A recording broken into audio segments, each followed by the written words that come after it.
What is going on, y'all? Apologies for the late start tonight. My mom and my sister were in town, and they convinced me to go up to where my sister was at.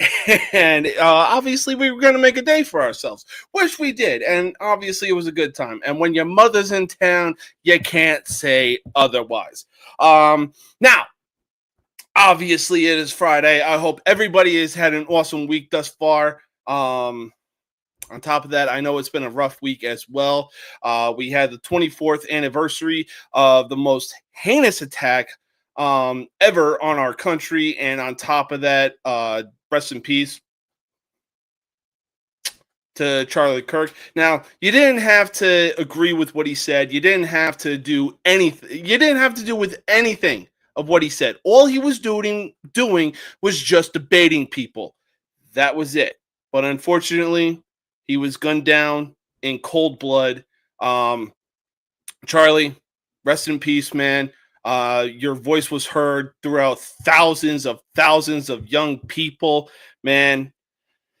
You're with Jesus now. That's all that matters. Christ is king, y'all. Christ is motherfucking king. And yeah, man, just it's been a rough week. And you know, like it was mentioned on yesterday's show, Villains the Podcast, which you won't want to miss every Thursday at 8:30 p.m. Eastern Standard Time. Look, we got to come together. We got to need Jesus immediately because there is no place in this world for violence upon anyone. It doesn't matter what political party you're in, what beliefs you have, nothing. There is nothing in this world that violence will solve. I'm being dead ass when I say that. But look, that's just my thing of you know, honoring people, people like Charlie Kirk, the people of 9/11. Yeah, but moving forward, anyways, moving forward, be sure to click the link in the description of this video if you are feeling yourself and you want some true victory apparel and you found yourself the stuff that you have wanted. Man, when you go to checkout, be sure to use code NoMercySports15 for 15% off your entire purchase. On top of that, if you are a big TV watcher, be sure to click the tab of the link in the description of this video that says DSTV hosting. The referral email is in the description of this video. I promise you, because when it comes to the TV service that I have, you get all the local channels, you get all the sports channels, you get all the premium channels, you know, A&E, Paramount, Bravo, AMC, so on and so forth. You get all of the sports packages, NBA, NHL, MLB, NFL. Jesus, had a brain fart there for a second, but that's okay. And on top of that, you get free pay-per-views. It doesn't get any better than that. It's a lot better to go with this app to go with this TV service because you are paying $20 a month or $60 every 3 months. You can't go wrong with that. I mean, come on. You'd be stupid not to take that up. Hi. I know. Anyways, so without further ado, let's get into today's show. We got a lot of stuff to talk about. It's going to be a great time. It's going to be fun. And it's going to be... And there's obviously going to be a dose of no mercy. Let's get into it, baby.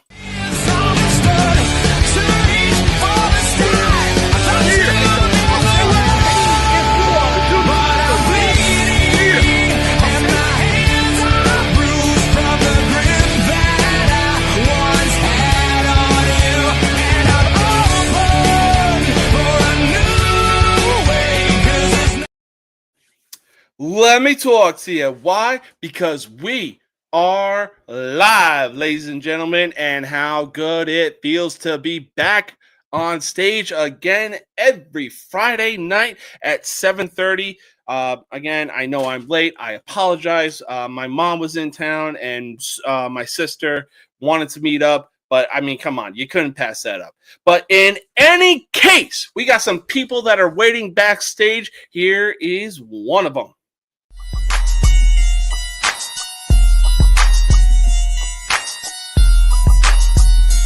Right in my cup, in my hand. Oh, from my youth, cause they know I'm the man. Oh, from my youth, cause they know I'm the man. Oh, from my youth, cause they know I'm the man. Right in my cup, in my hand. Oh, from my youth, cause they know I'm the man. Oh, from my youth, cause they know I'm the man. Oh, from my youth, cause they know I'm the man. Drink in my cup, in my hand. Blow on my dude, cause they know I'm the man. I'm in the VIP cause I'm very important. Unfortunately, I see some niggas I can't stand. So I step to them suckers, think in front of them like I should. We can settle this now, we can settle this in the hood. So what y'all wanna do? I gotta... Big Mac, what is going on, my man? Man. What is you? What you got that ready. bullshit on for? I'm ready. Yeah, of course. Yeah, you're ready for the fact that you blew the lead against the Buffalo Bills? Hey, man. Look, I wasn't playing defense because if I was, I'd have got his ass. Look. I won't talk about anything else, okay? But rewind back that James Cook touchdown. The clock's on double zeros before that ball is snapped. That's it. That's all. That is the only true play that I'm gonna nitpick. Is just that one. I was watching it live on Peacock. I rewinded it multiple times, and it was double zeros for at least a 1, and then the ball comes out. So I'm just saying, you know. Well, hey, better be somebody else than the Kansas City Chiefs. You know what I'm saying? Yeah, I mean, look. If they're gonna have the year Kansas City had last year, hey, fuck yeah. Well, look, I will say this: if Buffalo is going to have a better year than the last 2 years that Kansas City has had, then I'm completely okay with that. You know, like screw the rest. Don't help the Bills. But look, there is Josh Allen really showed a reason on why he was MVP last year, and that game-winning drive really said otherwise, or confirmed it. I mean, I don't know. I mean, again, I watched the game. I'm a fan of the Ravens. There was a bunch of ticky-tacky shit, especially the final drive. My whole thing is, as a Ravens fan, the Ravens have been screwed more times on the last drive, getting no calls on offense, and same thing, getting no calls on defense. No matter, I mean, look, last year, who was it? Kyle Van Noy had his helmet ripped off on the last play of the game. Oh, Jesus. There was no penalty, and guess what they said? Oh, touchdown. But, you know, that was last year. This is this year. I mean, I hate our offensive coordinator. I mean, our defensive coordinator, Zach Orr. I know he played for us. That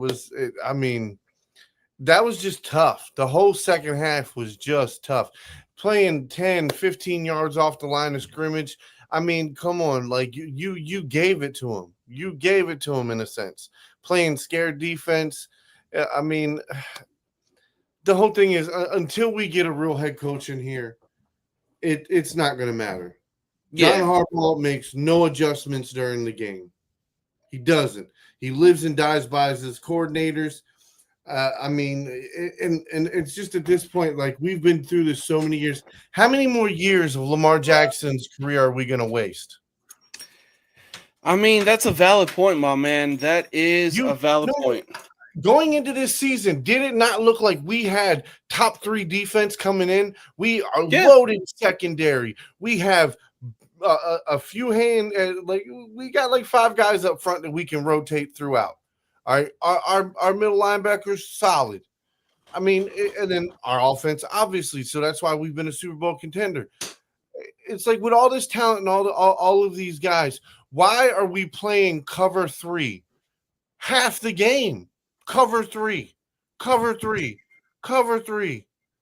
We're playing prevent defense in the second quarter. in the second quarter? Why are we playing prevent defense in the second quarter? Well, I don't know about all that, but we'll have plenty of time to talk about that. Right now, we got somebody else waiting backstage. He is probably the biggest UCLA fan I have ever met, and here he is. We're creatures of habit. We can't live without it. We don't have to answer to anyone. We're chasing the rabbit like creatures of habit, and no one else knows where we're coming from. Terry, what is going on, my man? Not much. Enjoying a Friday night. Going to work Oktoberfest tomorrow, so I'll be drinking while I'm cooking. Hell yeah, that's what's up. Well, fall festival they call it, but we know what's going to go on. Oh, piss off, James. I felt I left at a decent time from my sister's place up in Milwaukee. And then on top of that, it just felt like there was a million things going on at once. So I was rushing home trying to get things set up. That I promise you. Can you guys hear me pretty well, though? Because I'm not using the earbuds tonight. I'm just using the monitor mic. Yeah, we got you. Listen. I used the headphones. I think first or second show we ever did, James, and I have never picked them up again because I would hear static in my ear or I would hear echo and then turn around like I just nope. I got a iMac. This thing should be good. Well, not during the show. Ooh, what is that, Bose? Oh, fancy. Anyways, in any case, look, college football is upon us, and the season has barely started, and Oklahoma could barely stay afloat last year in their first year in the SEC by going 6-6. Now, all of a sudden, they're 2-0. They're off to a 2-0 start after beating Michigan. Honestly, I had Michigan winning that game. I didn't think that it was going to go the way that it did. Yeah, shut up. Don't give me that look, Mac. No. The talent is the difference maker there, for sure. Oh, yeah, for sure. But here's the funniest thing right now about the situation. It's only been 2 games. And on top of that, people are already talking about Oklahoma being a contender in the SEC. Too early. Yeah, exactly. I was going to say, is Oklahoma contenders in the SEC after 2 games this year? No, not yet. I mean, listen. Holler at me in November. That we did a team like them is because the schedules, easy, hard, easy. So understanding that there's only going to be 3 or 4 games that's really going to mean something to this team. Absolutely.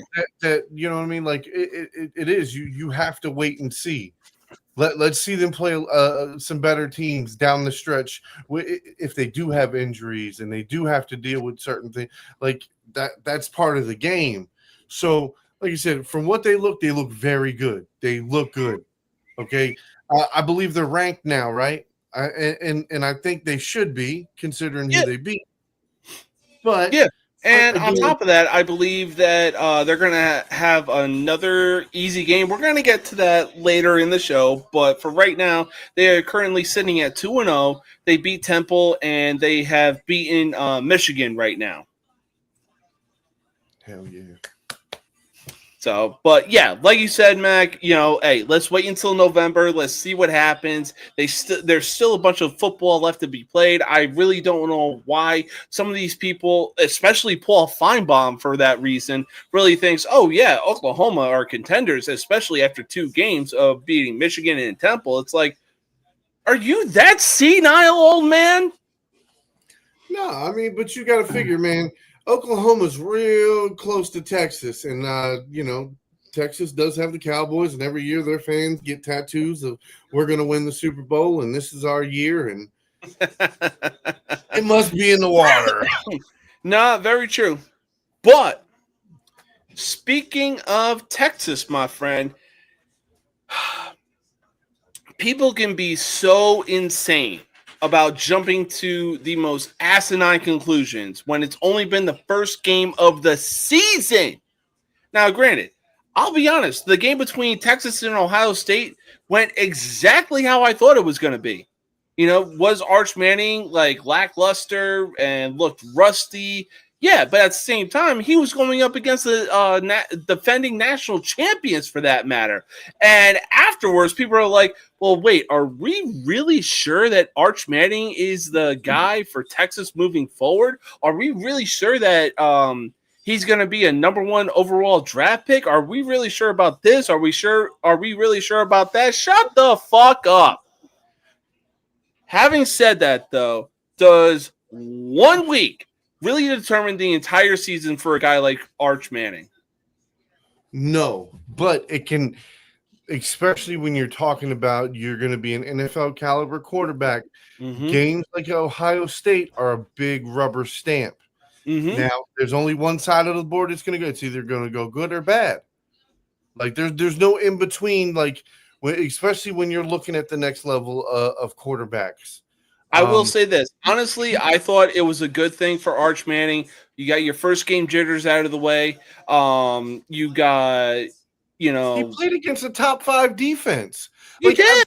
My whole thing is, okay, he could have won that game. There was 5 different times where he could have got some nice yardage if he would have made the throw.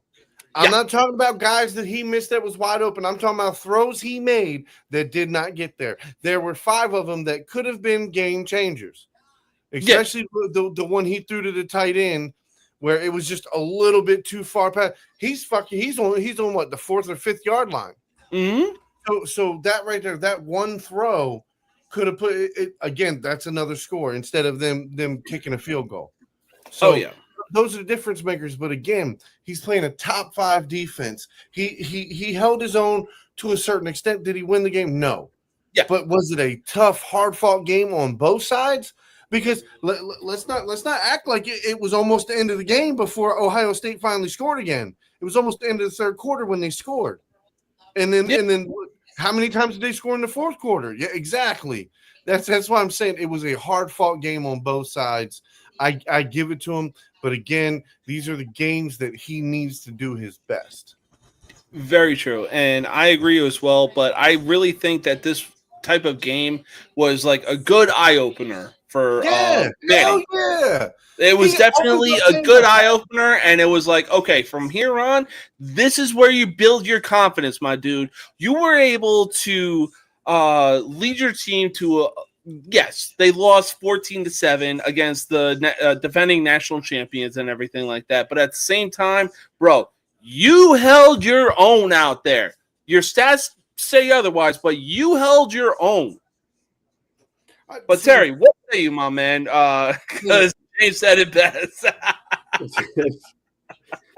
No, I agree. It's just like we were discussing with Oklahoma. It's still too early to tell. Yeah, you're playing the defending national champs in Columbus. And then Ohio State did lose a lot to the draft, and I honestly thought it was going to be a higher scoring than what ended up happening. However, with that being said, he did win. It was San Jose State, so hopefully maybe that'll be a confidence builder. But as he's going forward, just like with Oklahoma, you got to wait till the test comes, like say late October, early November, like Mac is saying. Mm-hmm. When they start the conference play and all the bigger opponents or bigger names. Very true. And honestly, we really only can take it week by week. It's not like we can get the, remote from Click and just fast forward to November and everything like that. But for right now, all we can do is just take it week by week. Texas win against San Jose State. Was that who they played? Mm-hmm. Yeah. That was a really even better confidence builder for Arch Manning. And it's like, from here, this is where you need to go. This is where you need to stay. But if you're playing ranked teams or ranked teams that shouldn't be ranked and you can beat them, it's like Sensei Kreese said, sweep the leg. See, and I mean, I hate to say that, but that mentality right there has gotten a couple teams their ass handed to them. Mhm. Going in there thinking you're gonna sweep the leg, they lift that foot up and whap and I'm just saying, on Sunday, didn't we do the recap? Wasn't there? We did. And there was a couple upsets there, and that's what I'm looking forward to tomorrow. Like, Yeah. man, listen, I can't fucking wait, man, because there's a couple games, and I'm gonna let you do your thing. We're gonna talk about the games you pick, and that's what I'm looking forward to. Oh boy, is it ever going to be a good time. But we're going to still stay on the college level, but we're going to move to the professional level of football. Look, I could put on two hands how many points scored the Giants scored against the Washington Redskins last week. Now, let's not sit here and act like that Washington had a mediocre defense and it was just a bad day for the Giants. The Redskins do have a good defense. That's all. That's really what they've built around for like the last 20 plus years, give or take.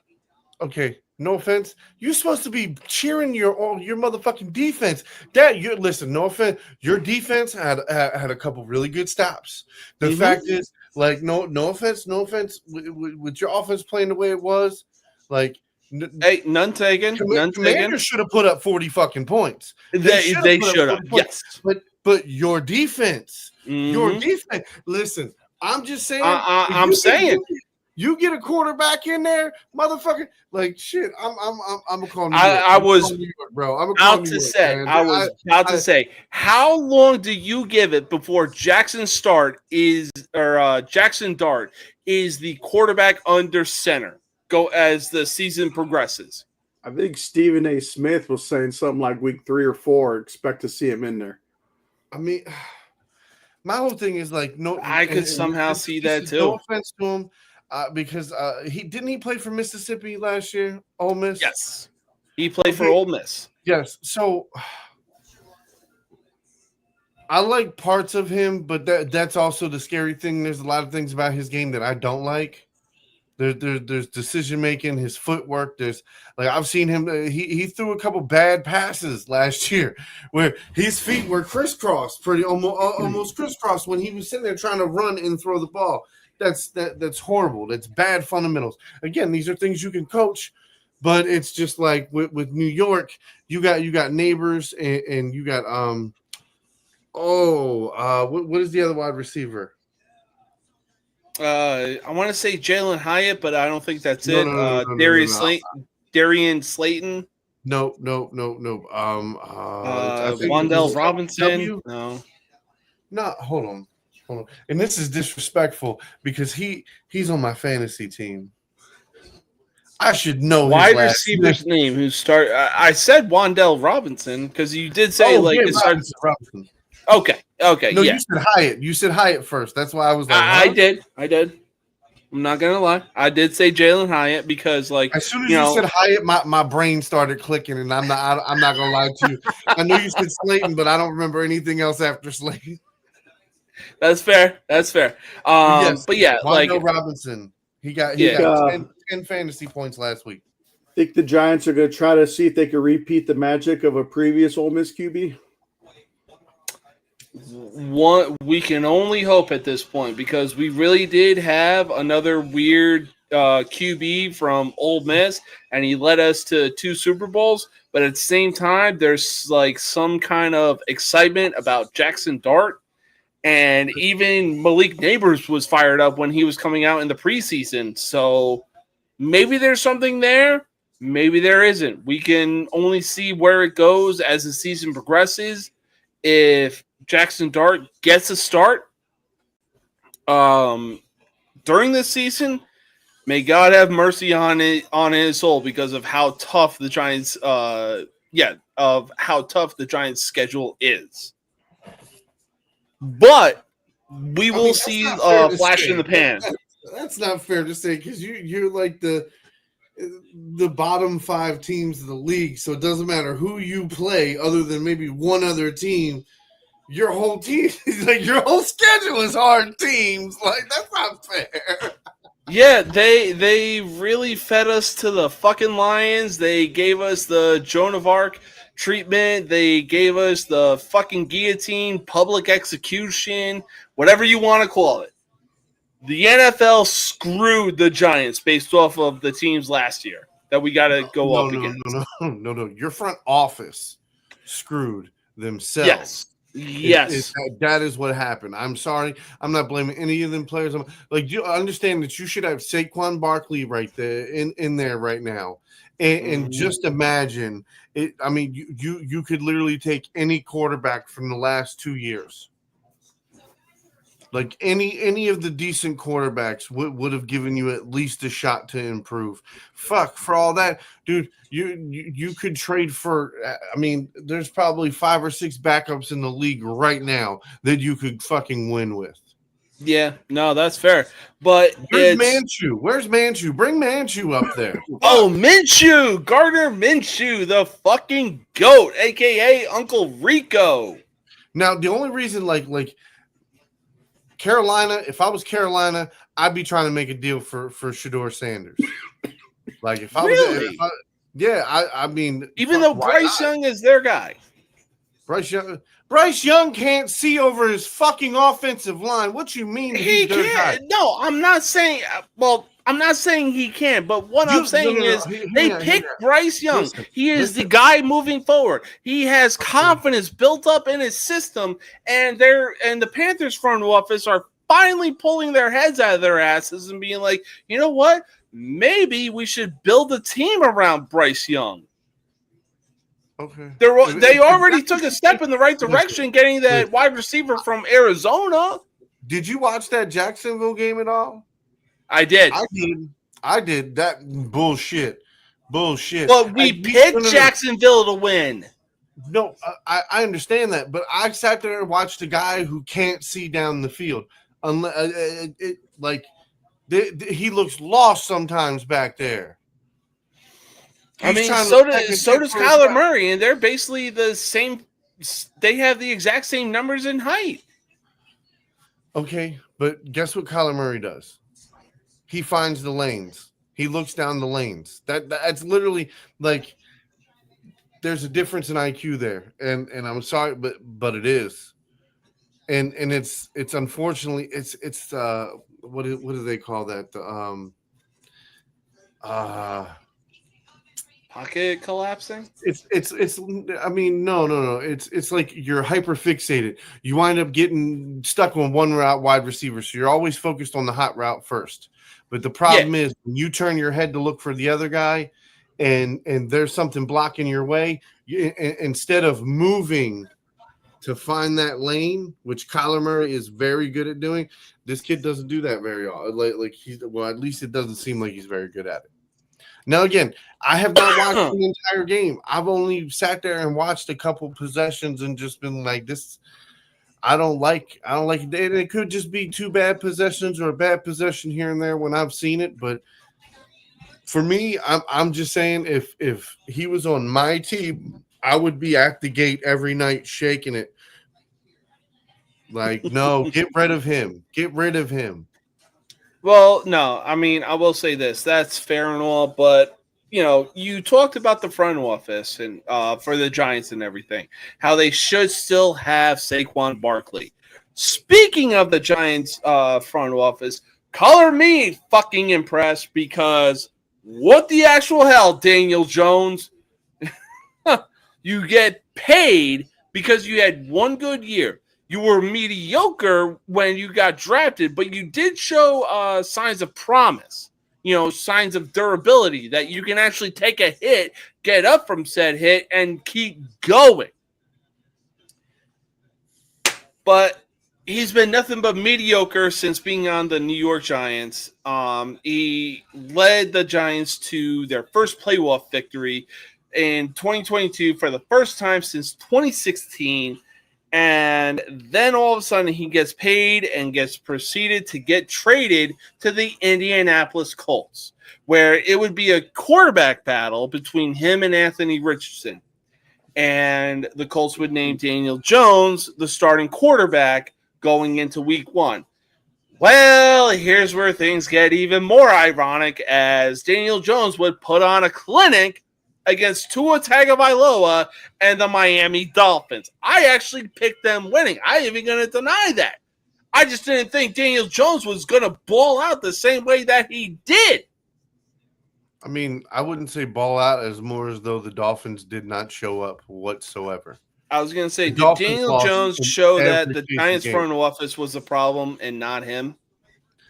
I mean, no, he was part of the problem. He was not good in that system. He proved he was not good in that system. But what he did get to do is he did get to go talk to other quarterbacks, be in other quarterback rooms, get different perspectives than what's just been at the Giants. And no offense, the Giants have not had a good quarterback room. They haven't. I mean, like, seriously, Eli Manning, after him, shit. Like, you know what I'm saying? Like that. It's been a literal shit show. I completely agree. So my whole thing is like, hey, you got to get a decent veteran in there. Like, my whole thing is, I was so pissed that y'all didn't go after Flacco. Like, I thought you guys would have been one of the teams, because I was really hoping he wasn't going to be on the fucking Browns. I don't want to play against Flacco. That's true. Like you gotta understand. Like, understand, if the Browns ain't playing us and Flacco was playing, I want the Browns to fucking win. I want Flacco to win. Like, don't get me wrong. In the playoffs, we see them. I want them to lose, but goddamn, I want Flacco to give us a hell of a fight. Mm-hmm. You know. And if for some goddamn reason for any reason we didn't make the playoffs in the Browns, I'd be cheering like a motherfucker for him. Shit, Flacco gave me my Super Bowl. Flacco was my quarterback. I was in high school when we drafted him. I got to watch him years after high school. Like, shit. Oh yeah, no, definitely a guy that should have multiple Super Bowls under his belt. Terry, what say you about what's going on with Daniel Jones and the Indianapolis Colts? And what do you really think that Jones was the problem, or was it just like a collusion of things where Jones was the problem and so was the front office?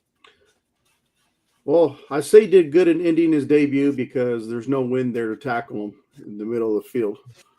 But I would say both, because like Max said, that there was he seemed like he had a decent rookie season. After that, he just kind of fell off, and then with Saquon getting hurt, but it seems like the past, like you said, ever since Eli left, the front office has not been making, good decisions as far as trying to build around him. I don't think they built around him enough, but then I don't think Daniel Jones is talented for their offensive scheme.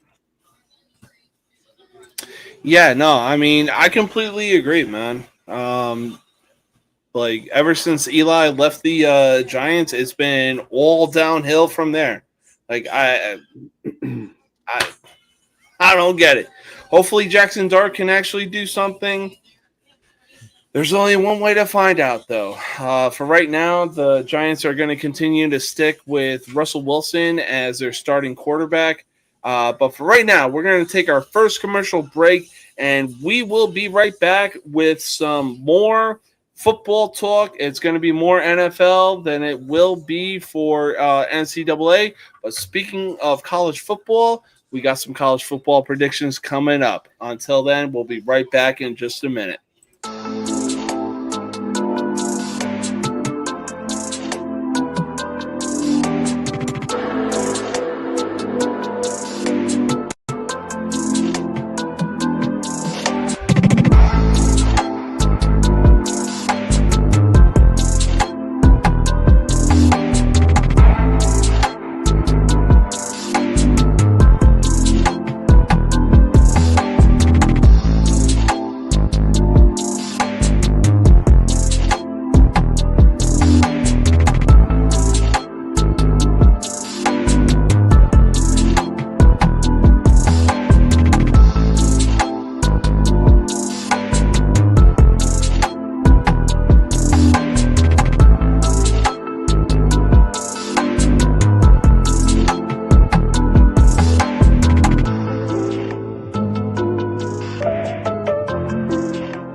I'm a bad guy, the one you love to hate.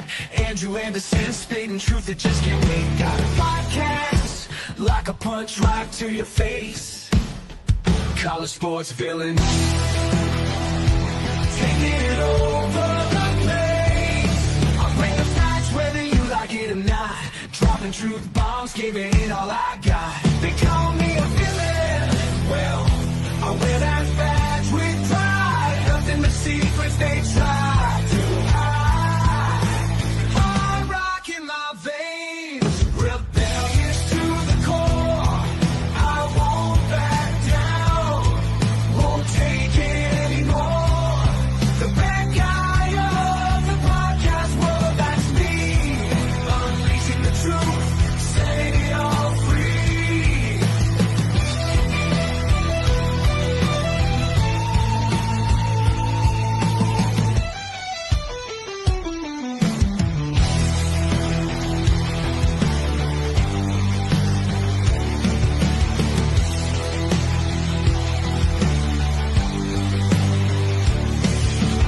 Unleashing the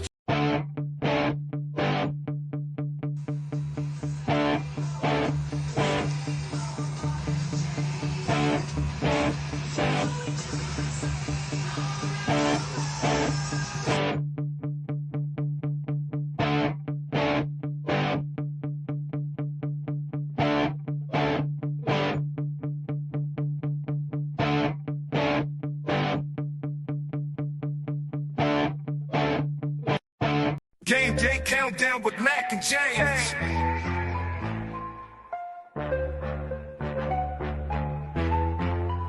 It's game day countdown, round rise and shine. Mac and James with the sports talk line. Big plays, bright lights, teams on the rise. From the first snap to the final drive. Big hits, big plays, all the highlights. Countdown's on, it's football time. Game day countdown, Mac and James, let's go. Game day countdown with Mac and James.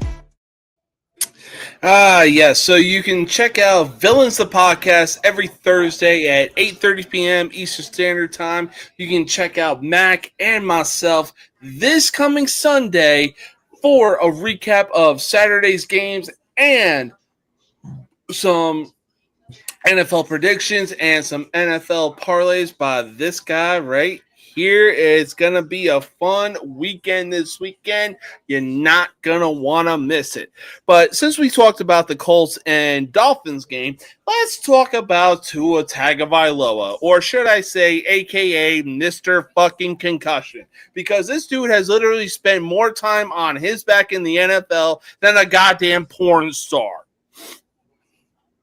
And this is literally proving the case that I'm trying to push, that Baker Mayfield is easily head and shoulders above better than Tua Tagovailoa, especially after the poor performance that Tua put on.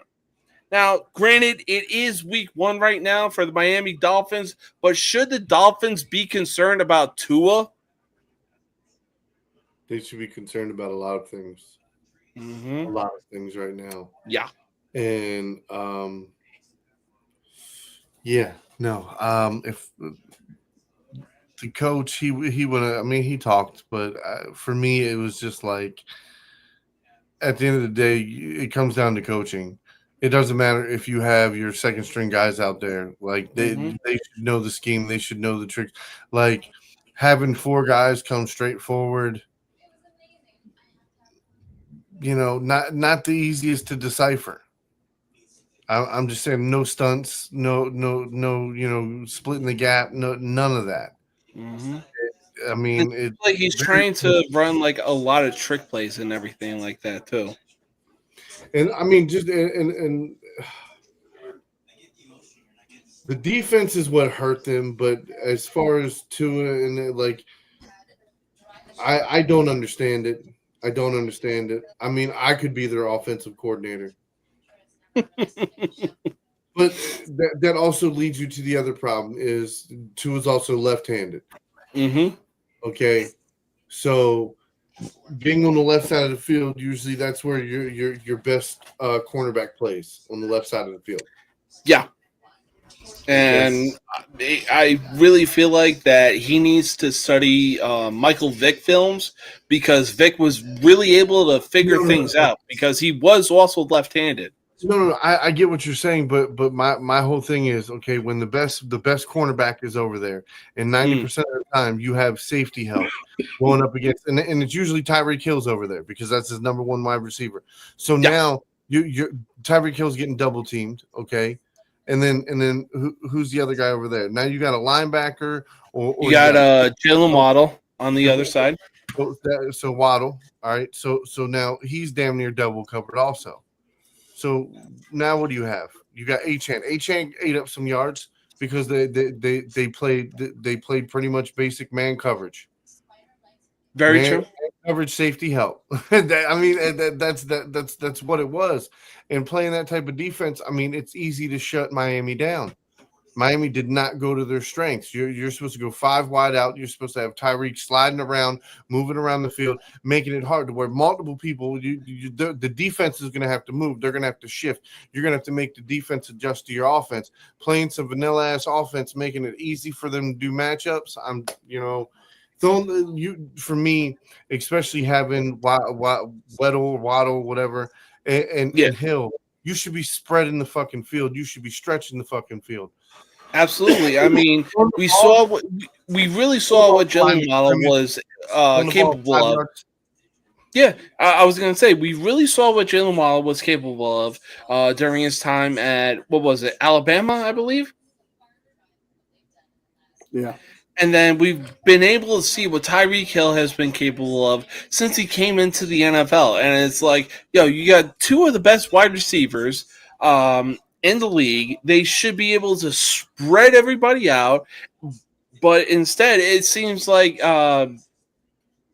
Josh McDaniels wants to go with like slot passes, check downs, everything like that. He's trying to turn it seems like he's trying to turn Tua into Tom Brady, and guess what? Tua ain't that guy to turn into Tom Brady. I'll tell you that right now. I mean, listen, at this point, I think he should retire. Yeah, he really should. Like, he's taking too many concussions, and he's had one good season where he has stayed healthy.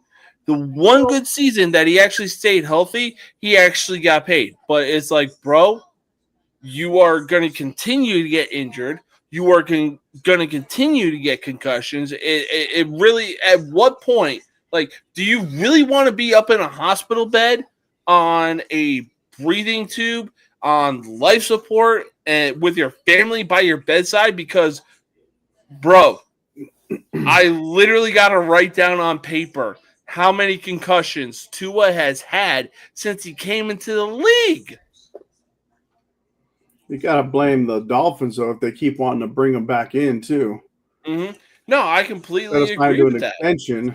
I mean, it's a shame that he hasn't been able to play to his full potential because of all the concussions and injuries or whatnot, but they keep bringing him back for some reason rather than just trying to move on or test a free agency or even maybe look up one in the draft. Or I mean, even some of their backups were actually more successful than Tua was under center.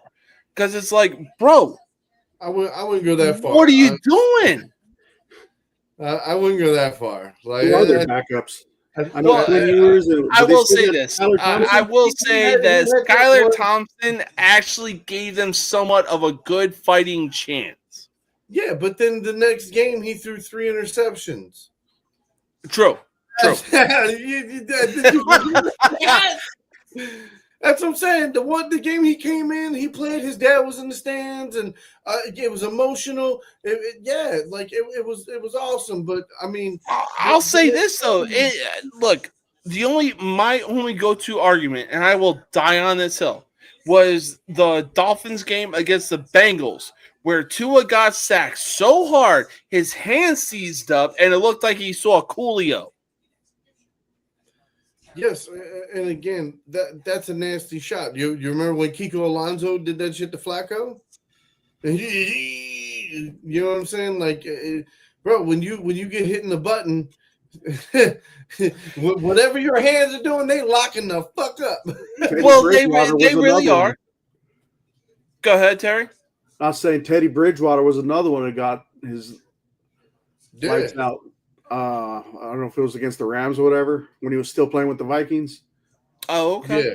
Yeah, But look, I will say this: like Tua has been injury prone ever since he got the starting position since starting at Alabama. And then the hit he took against the Bengals, that should have been a nail in the coffin of like, dude, you need to retire unless you want your fucking family to be spoon feeding you and have you on life support. but it doesn't seem like he wants to. Like he wants to keep I mean, trying to don't- play. That's why it's up to the team to do their part. I think to either release him, pay him out, whatever they got to do. Yeah, and don't get me wrong, I love the fight that Tua has. I love it. You know, like he wants to get back on the field. He's doing like all these off the field practices and everything, but it's like, bro, have you literally looked at the tape and seen what has happened to you? You at some point you gotta hang it up, otherwise you're gonna be a fucking vegetable in a hospital bed. Well, there's two things here. Okay. He has to pass the physical to play. Okay. That's a very enduring physical that he has to do. Okay. Two, you also have to have medical clearance. Okay. For you to play professional sports, right, you have to be medically cleared by a doctor who has to sign that paper, who is going to be legally responsible if something, you know what I mean, anything was to happen. So as long as there's doctors that are comfortable and confident that they can sign that paper, you know what I mean? God be with you. But you understand if they did a brain scan on him and we're like, okay, you're starting to show early signs of CTE, they're not clearing him anymore. They should have been doing brain scans on him. They should have been. No, I mean, but man's head is bounced off the field like a fucking basketball, for crying out loud. I mean, yes, but it has been bad. So I will say this: like, as bad as it has been for Tua, look at some of these linebackers and some of these defensive ends that have made these massive hits on people. You know, there's recoil when you hit somebody; you feel it also. And that's why I'm saying, like, I would be just as worried as for some of these big defenders as I would for these quarterbacks. Oh, for sure. But I mean, I get it with the quarterback. Like you're talking about Tua, and it's just like I get that he's had his injuries, but it's just like any player at any position. You know what I mean? Everybody's not going to have great games all the time, but my whole thing is he's been more consistent over the last 2 years, you know, and it's not always been great, but I can tell you as somebody, I bet on the Dolphins often. Like last year, they were my most betted on football team, which is crazy as a Ravens fan. But I won more money from the Dolphins games than any other games, and he's very consistent. The offense was very consistent. Now I don't know what the fuck Daniels is doing, but he needs to get it the fuck together because I mean to have this type of talent and not using it the proper way just sucks. No, for sure. But I mean, look, it's only the first week of the game, and as I promised in the beginning of this show, we're going to talk about this game. On to the game of the week last week, if not the game of the year this year. Baltimore went into Buffalo, went up, 40-25. And why Mac was doing that to you. No. I was doing it to the comment where he said they should wear flags. No, the fuck they shouldn't. Don't start that bullshit. Don't start that bullshit. Well, look, I will say this. At the end of the day, did Josh Allen show why he's the MVP of the league and when he mounted the comeback against the Ravens?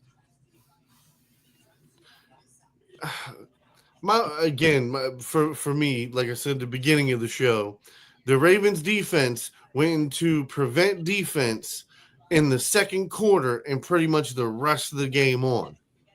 Okay, like if we're gonna talk about offense, how about we talk about them 40 fucking points Lamar Jackson put up in the first 3 quarters of the game?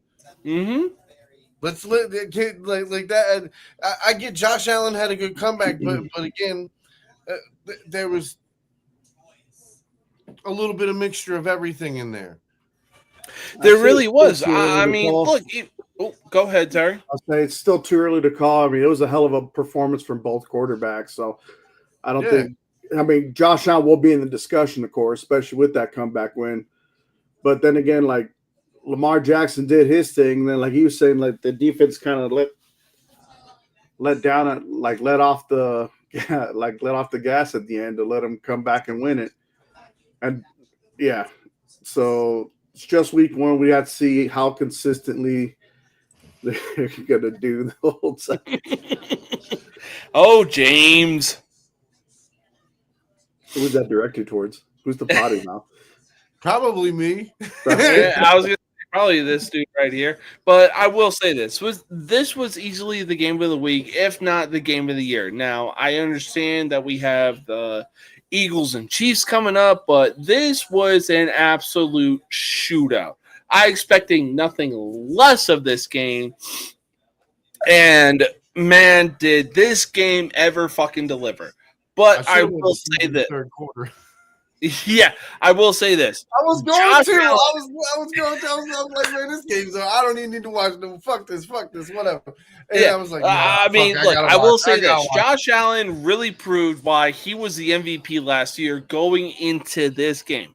Were the Bills down by 16 points? Yes, absolutely. But an MVP shows no fear, no remorse, no nothing. This man was, to quote Stuart Scott, this man was cooler than the other side of the pillow. And man, oh man, did it show on the field when he went out there, especially for the first week of for the first game of the season.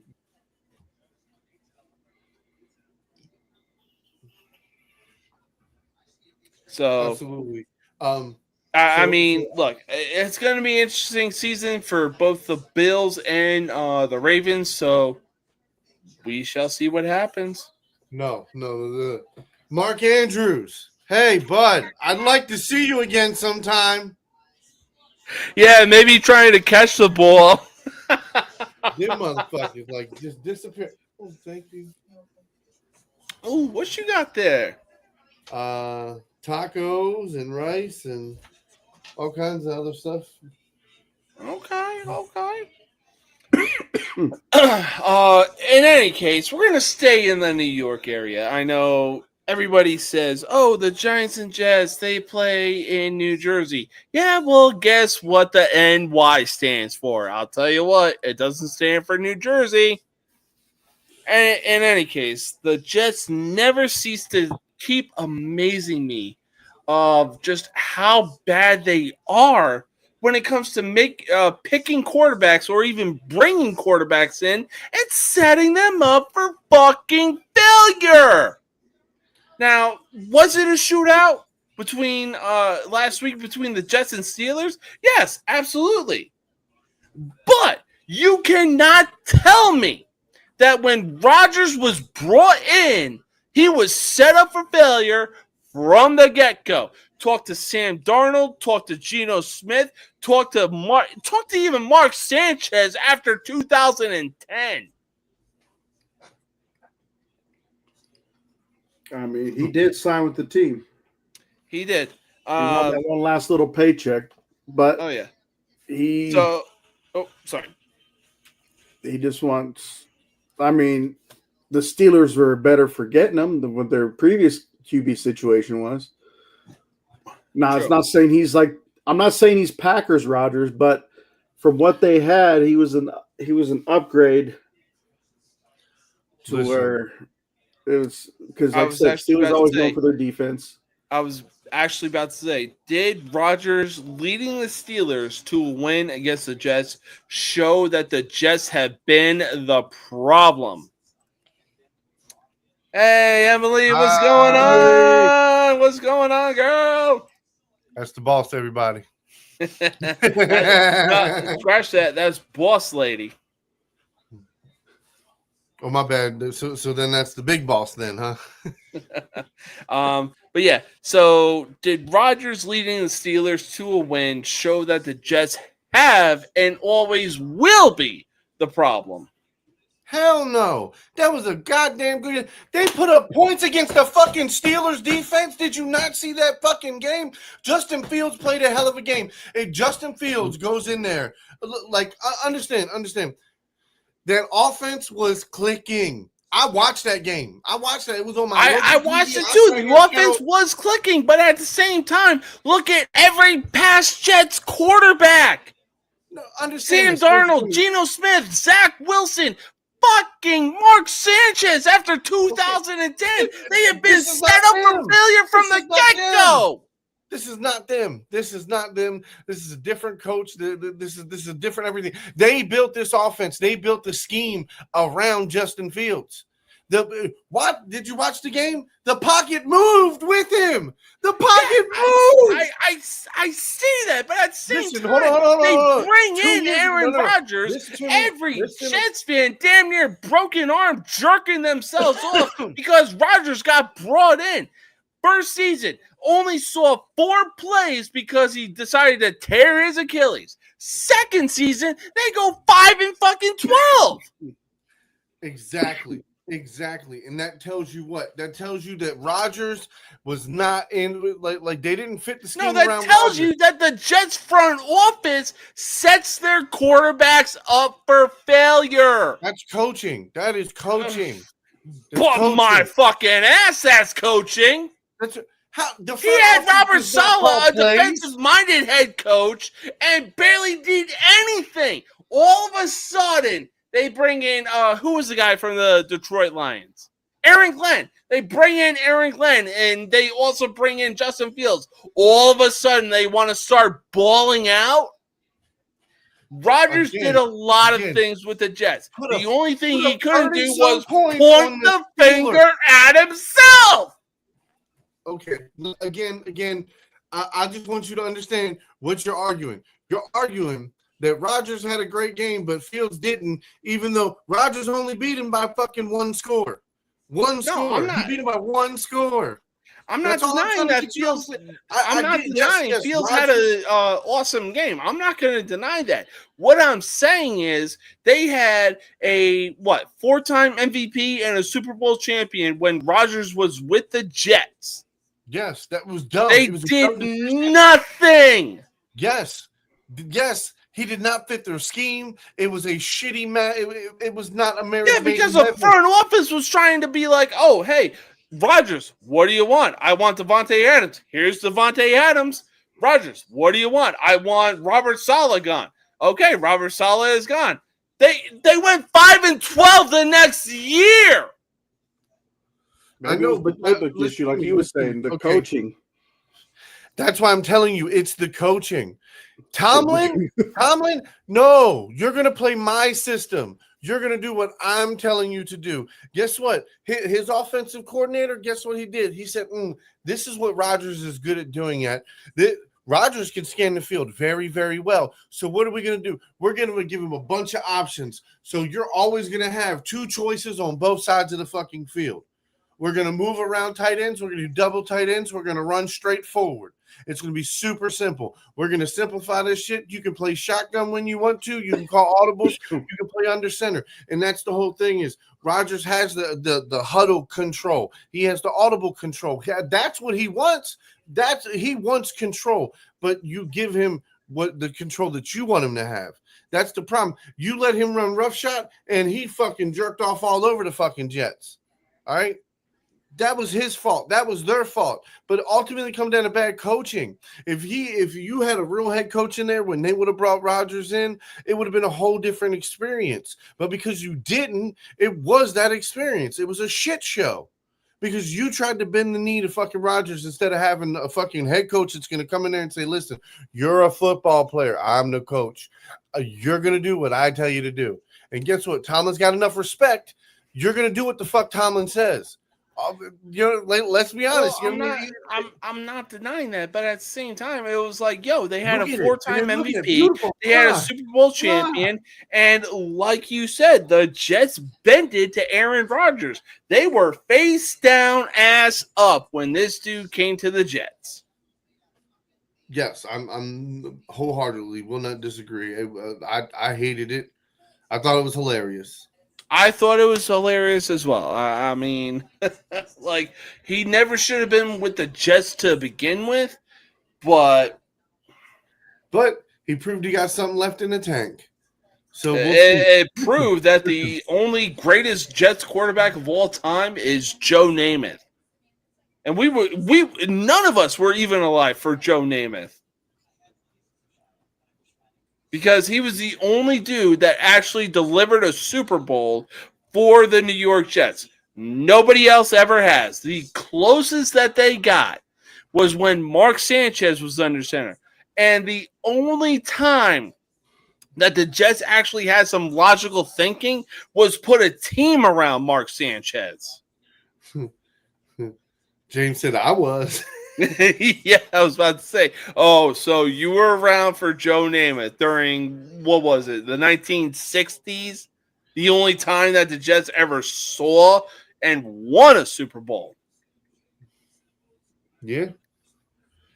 But speaking of a coordinator for the Detroit Lions, let's move on to the Detroit Lions as they lost their offensive coordinator as well, Ben Johnson, who is now the head coach of the Chicago Bears. Now, the Bears never stop winning when it comes to the offseason. They go and get out and get what's missing, and then all of a sudden they start looking good on paper. But that's the thing. They look good on paper. But in any case, will the Lions losing offensive coordinator Ben Johnson to the Chicago Bears impact the Lions season as the season goes forward? Early on, yes, but they're going to find their rhythm. There's too many good players there for them not to find a rhythm and not to get some type of momentum going and figuring out the plays that are really working. It's just they're too good. They're too good. And that's all it is. It's offensive coordinator. This is the first time this offensive coordinator has actually had them in a live game mode. Like, you understand, they didn't play the preseason. Pretty much all the starters in the NFL don't play the preseason anymore, and it fucking sucks, and it's crazy. And that's why Baltimore Ravens defense preseason, man, lights out. Them motherfuckers played 3 games straight together, man. We knocked the shit out the fucking Commanders the last game. All right. And then our defense gets out there, all a bunch of studs, but because they ain't run around, they actually played in a fucking game not once together, they look like a shit show. Yeah, no, for sure. But, I mean, look, the Bears had a 17-7 lead on the Minnesota Vikings. And, look, I'll be honest, going into this game, I really didn't trust J.J. McCarthy all that much. But I actually did have some faith in Caleb Williams. Why? Because, again, the Bears never cease to stop winning in the offseason and look good on paper. They had a 17-7 lead. Their defense fucking shit an egg once Minnesota scored. And then from there, it was just all downhill. So I think the Lions actually do something. They realize that, like, oh, yeah, we had a bad game, but guess what? We're going to bounce back and show why we will be the NFC North champions. I don't know. Did you guys see yesterday's game? The hurt the Packers put on Washington? Oh, don't get on the ESPN Jordan Love glazing train. No, I'm just going off. I was looking at the score. I didn't even watch any of the game. I just look at. Fuck Jordan Love, man. I'm talking about that defense. I'm talking about that defense. Who wins championships? Defense wins championships. Okay. I was even gonna say, like, look, I don't believe in Jordan Love, but at the same time, I really don't think that the Packers are going to win the NFC North anytime soon. They might That's do it crazy this year. talk. That's crazy So- talk. Tell him, Andrew. Andrew, man, he probably working. But I'm telling you on his behalf, that's crazy talk. That's crazy talk. Packers I have more faith in the Lions actually winning the NFC North than I do the Green Bay Packers. Yeah, they got Micah Parsons, but guess what? The Green Bay Packers definitely will finish second in the NFC North. There is no doubt about that. Well, So- they're winning. Yeah, that they are. But look, we're going to take our final commercial break. When we come back, we're going to make some college football predictions and some NFL predictions. Until then, we will be right back.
Game day countdown with Mac and James.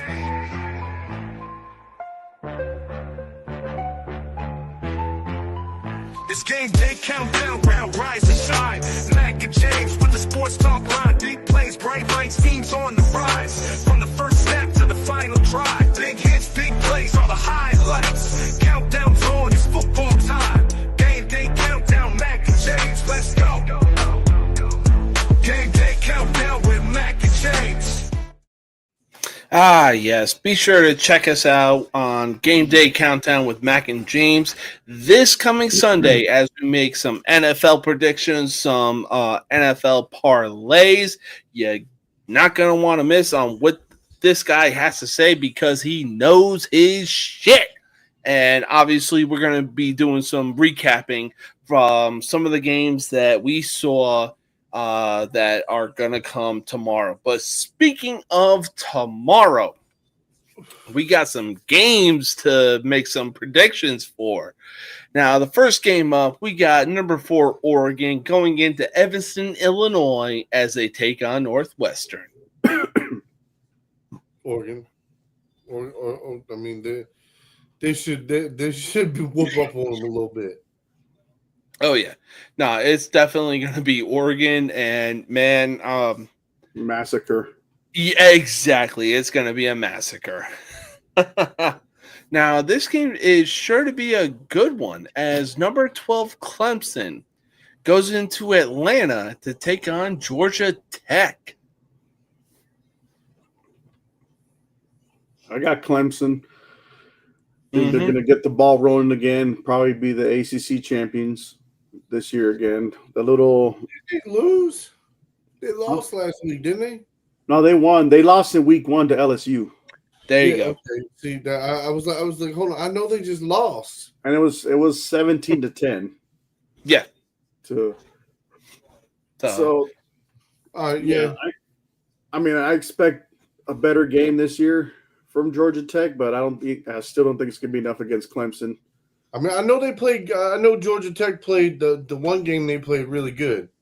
They should have beat Georgia last year, but the refs with that missed helmet to helmet call that caused that fumble because Georgia Tech they were putting it on the Bulldogs, and I've been a fan of them since then just because of the grit they were showing. But That's it. Coaching. oh, sorry. I got you. Somebody wanted to make his presence known. Say hi, Jeff. I sorry. You got a baby panther? I do got a baby panther. The dude just craves attention 24/7. You know what I'm saying? He's like, pay attention to me. Is it a tuxedo cat or is it a full black cat? I want to say, I think he's a tuxedo cat. Have you seen? So I've got a tuxedo cat. He's all black, but he's just got a little bit of white on his chest, and he's got a little milk mustache. I was gonna say, you've seen Hocus Pocus, right? Yeah. Thackeray Binks. Yeah. This dude right here. He's Thackeray Binks reincarnated. That'd be a little spooky. Oh yeah, no, this is a wife's cat, but I'm really surprised that he's actually drawn to me for some ungodly reason. That's the man right there. Yes, sir, it is. So next game up, we predicted this on Villains the Podcast last night. Number 13 Oklahoma goes into Philadelphia, Pennsylvania to take on Temple. Or no, I don't think this was on the schedule. Next game though will be. Or was. Which is it? You'll see. But for right now, I'm taking number 13 Oklahoma in this game against Temple. Yeah. Yeah, I mean, competition matters, and I mean, I feel like they're going to go out there and they're going to keep they've got no other reason to go out there and blow these guys up. Like, I mean, I'm not saying it's going to be a massacre, but they should win by 2 scores. Yeah, I would say 2, maybe 3 scores for Oklahoma. Temple is good, but They just can't put the pieces together. You know what I'm saying? I mean, talent-wise, look at the talent differential. Exactly.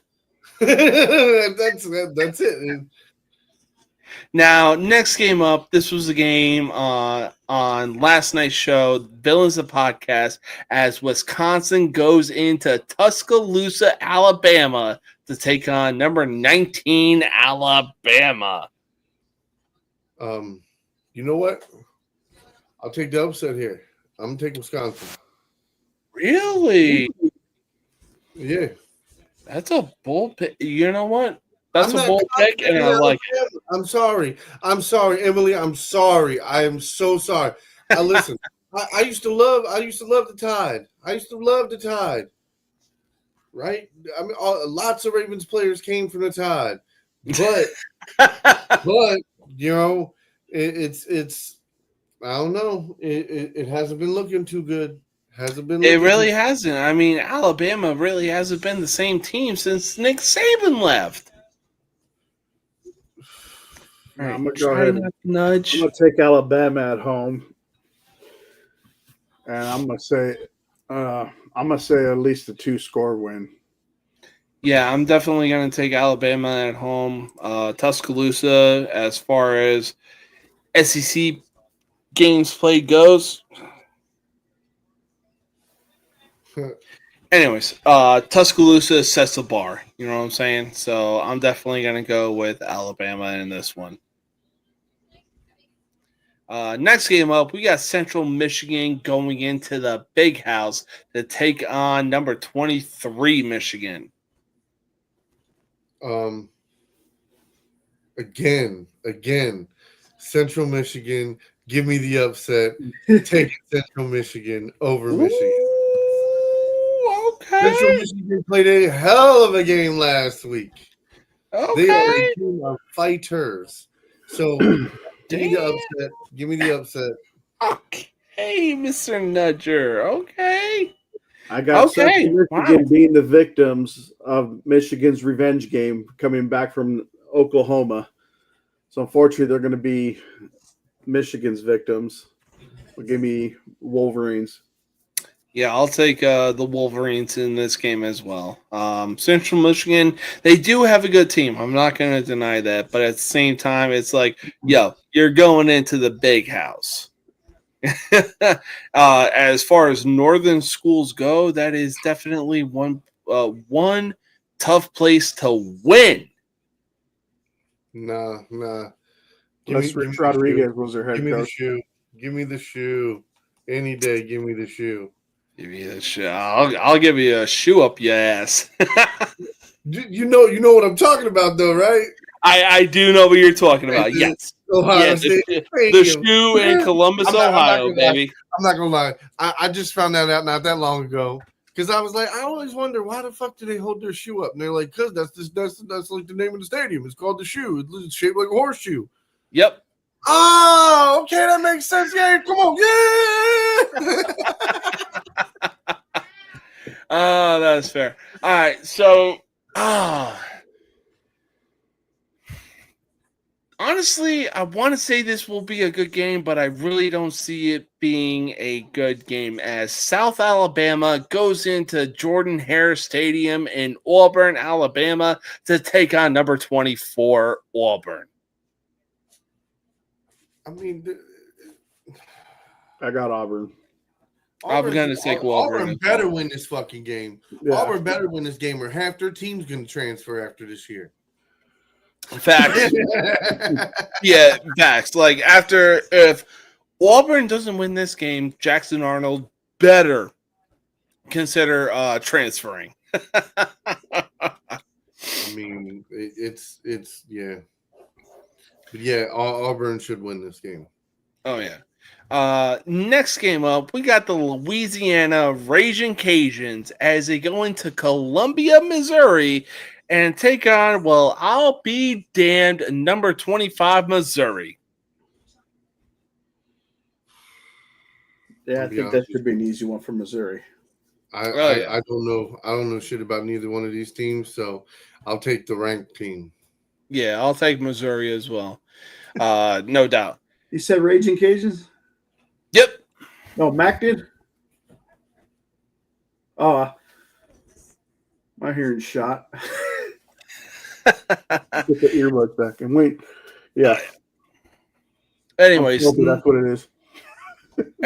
Next game up, we got Villanova going into Beaver Stadium of Pennsylvania to take on second-ranked Penn State. I'm going to just say this. Villanova, stick to what you're good at, and that is college basketball, because y'all are feeling to get dismantled and decimated. Yeah. Yes. I mean, I don't know about decimated, dismantled a little bit. Yeah, I could definitely see that. I mean, you're probably going to put up close to a 50 piece. I see you 50 plus. I don't like Penn State. Penn State, because Penn State has been good so many years and they didn't do shit. Mm. And it sucked to watch some of them teams not make it. So I lost all hope in Penn State. I'm over it. But yeah, give me Penn State. There you go. Next game up, this is probably easily the game of the weekend, or if you will, probably the game of the year, as number 6 Georgia goes into Neyland Stadium of Knoxville, Tennessee to take on number 15 Tennessee.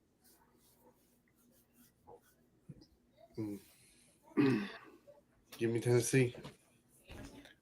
Really?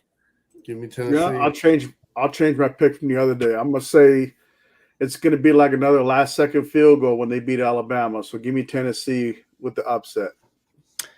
Yeah, see, as put my orange on too. Look, as the great Lee Corso said, not so fast, my friends. Look, Georgia has shown and will continue to show why they run the SEC. Now, don't get me wrong. Neyland Stadium is one of the most hostile environments when it comes to like a big name SEC school. They can fit, over 100,000 people in that stadium? This is nothing new to Georgia. I'm taking Georgia in this game, and that's not an insult. That is just a fact of life. Yeah. I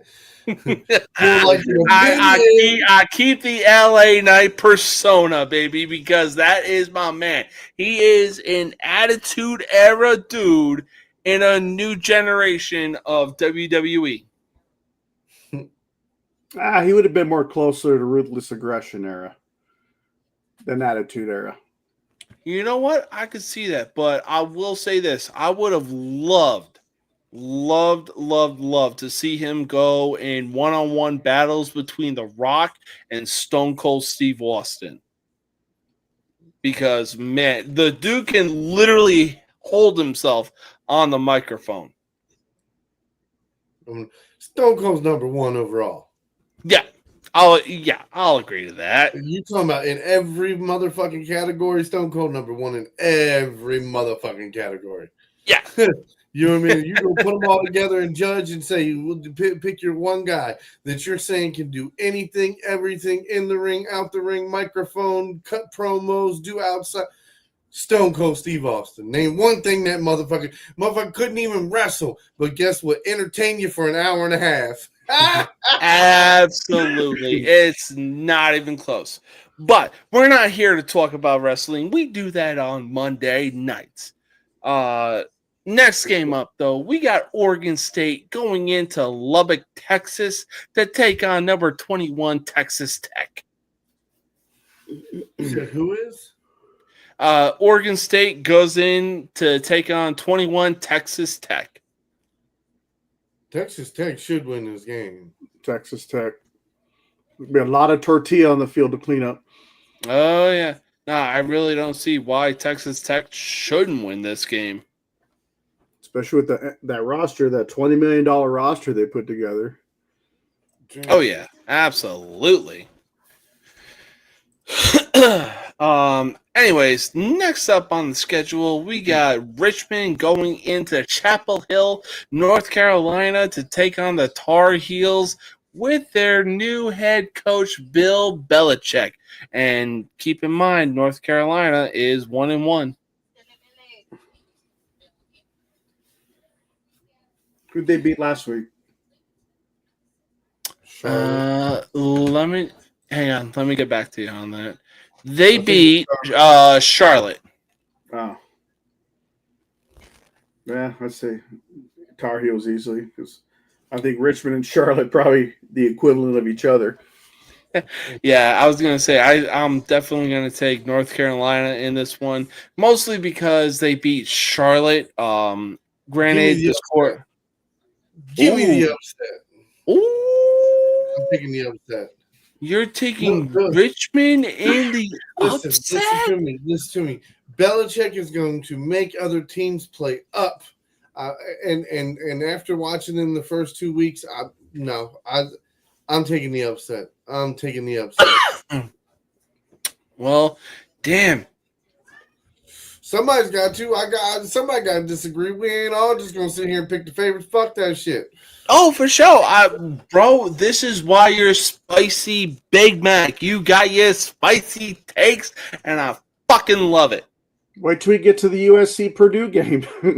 I was just about to say, we got USC going into West Lafayette, Indiana, to take on Purdue. Yeah, I'm not on the Purdue bandwagon. Give me Purdue at the upset because fuck USC. Exactly. I'm taking Purdue in the upset as well because fuck USC, fuck you, Fatty McButterpants, and fuck whatever thoughts you got in your fucking mind, baby. The Irish reign supreme. USC could have played Kennesaw State, and I still would have picked Kennesaw State. I don't care. That's fair. They could have picked Northern Arizona I would have picked Lumberjacks. Kennesaw State as well. I picked Villanova over USC just because I hate them. So I'm gonna be honest with you. Know how I pick upsets? So I a lot of times I look at the bet lines. And then I look at the usually the small school. I'll go to their splits and see what big schools have they beaten lately. And usually it's a school that's coming off a couple big wins, and they overlook them, and they come in and hit them with smash mouth motherfucking football that they ain't ready for. Mm-hmm. And it's being lazy, not doing motherfucking, not doing your film study, not doing it. So when the motherfucker having a lazy week, okay, no problem. We gonna get them. We gonna get them. They ain't even gonna see us coming. And you sit there and you look at the bet lines, and it's plus 4,000.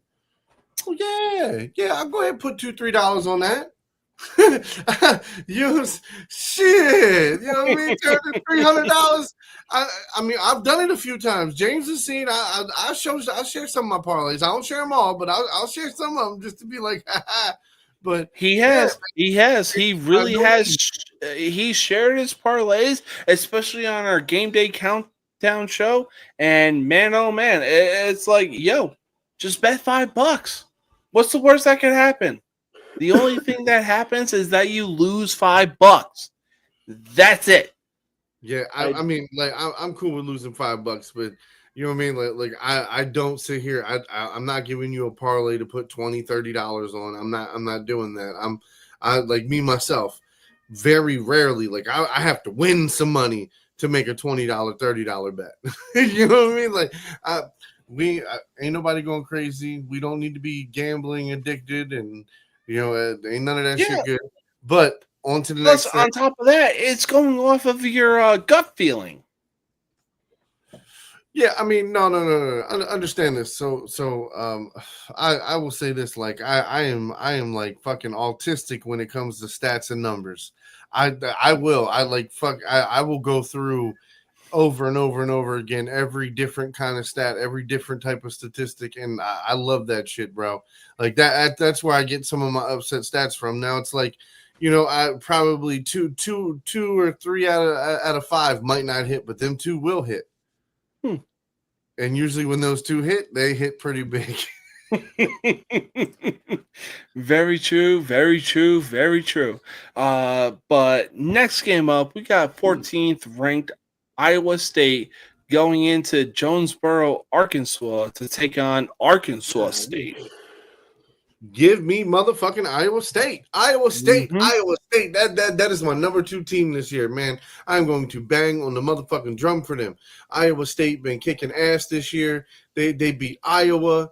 Like, come on now. Mhm. Like, That was a hell of a game too between them and Iowa. Listen, and that is a pride game. That is a pride game. Mm-hmm. To understand that they won. They took that game at home.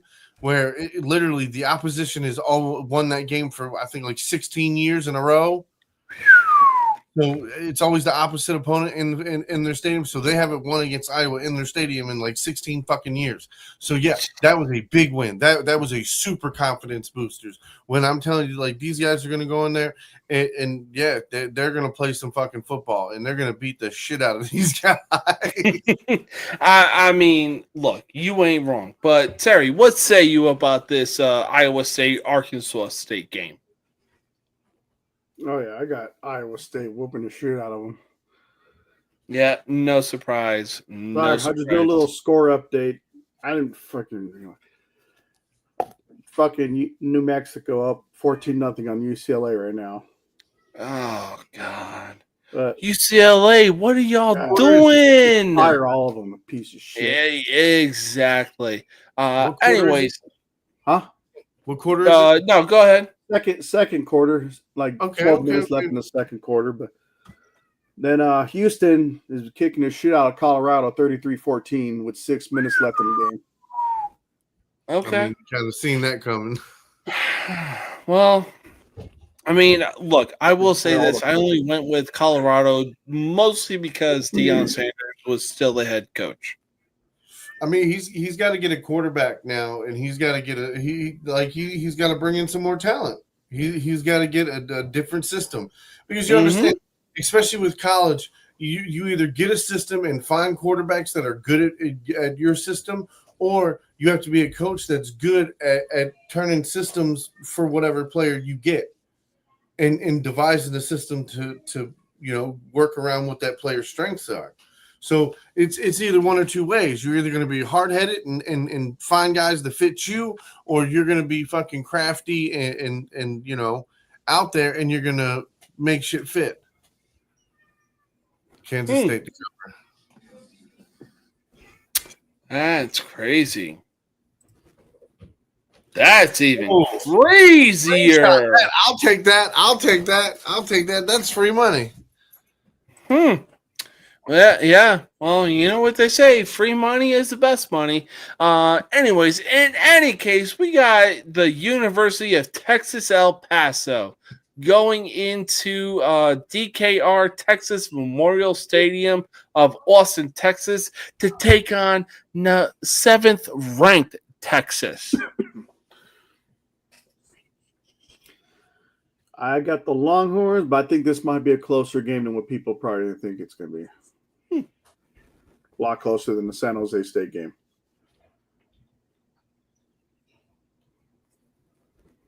Interesting.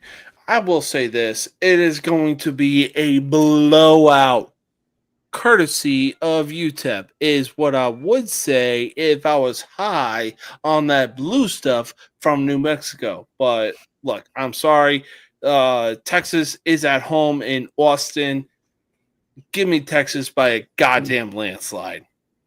Oh shit! Okay, now I get what he was saying. Yeah. That's what I was doing. I was pulling up the point spread because I'm sitting here thinking it's like a 14-point spread, and like, no, 21 points. Yeah, they should cover that. But I mean, shit.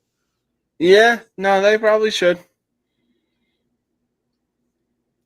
But UTEP versus Texas, Mac. Who you got?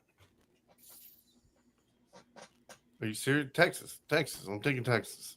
Fair enough. That was easily a clean landslide. Oh, man. Now, we covered this game last night. on Villains of the Podcast as number 18 South Florida goes into the Hard Rock Stadium of Miami to take on number 5 Miami.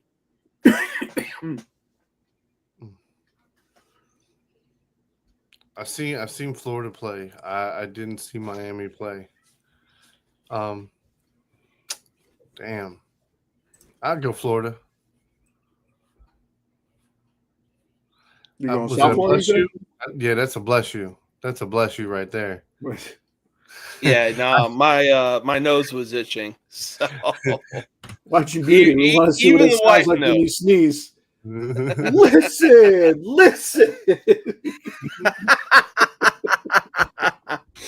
But yeah, no. In the case of USF versus Florida or Miami, I'm taking Miami big on this one. South Florida was definitely in the hole as far as like Vegas betting goes and points go versus Florida. And USF just came out and upset Florida. And now this is Miami's chance to be like, hey, Florida, you couldn't get the job done? Bet. Watch this. This is how we're going to do things. So I'm going to take Miami in this game. I'm going to take Miami probably because they're going to keep their saliva in their mouth and not spit on the South Florida players to set them up for a game-winning field goal. Fair enough. But I'm gonna head out right now. Okay. You all have a great weekend. Drink it up. Do the same. And Hell I'm about yeah. to probably break my damn TV. Well, hey, Terry, just remember one thing. If you end up in jail, call somebody you know and then establish dominance quickly. I mean, shouldn't be getting arrested in my house. My wife, she could sleep through a mortar attack. Yeah, that's fair. But, James, I will tell you right now, it is not the cat.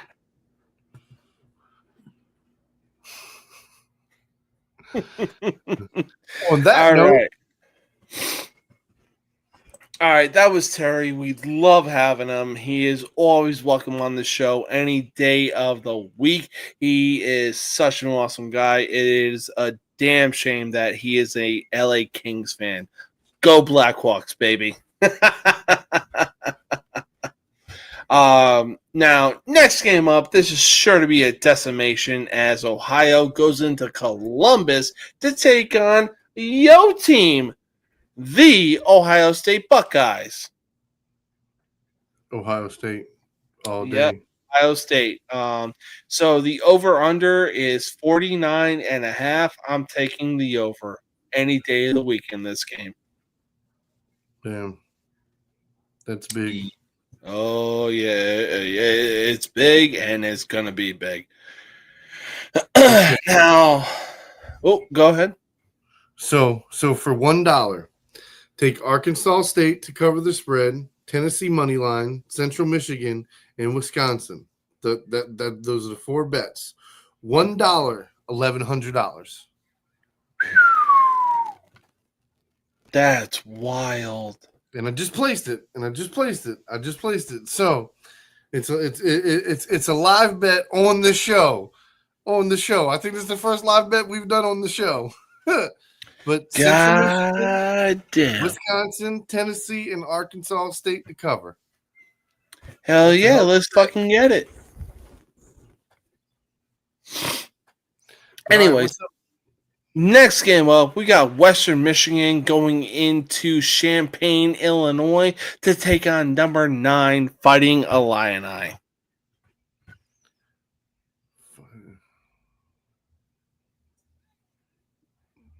Sorry, now I'm trying to find the games. Damn, I don't even see it.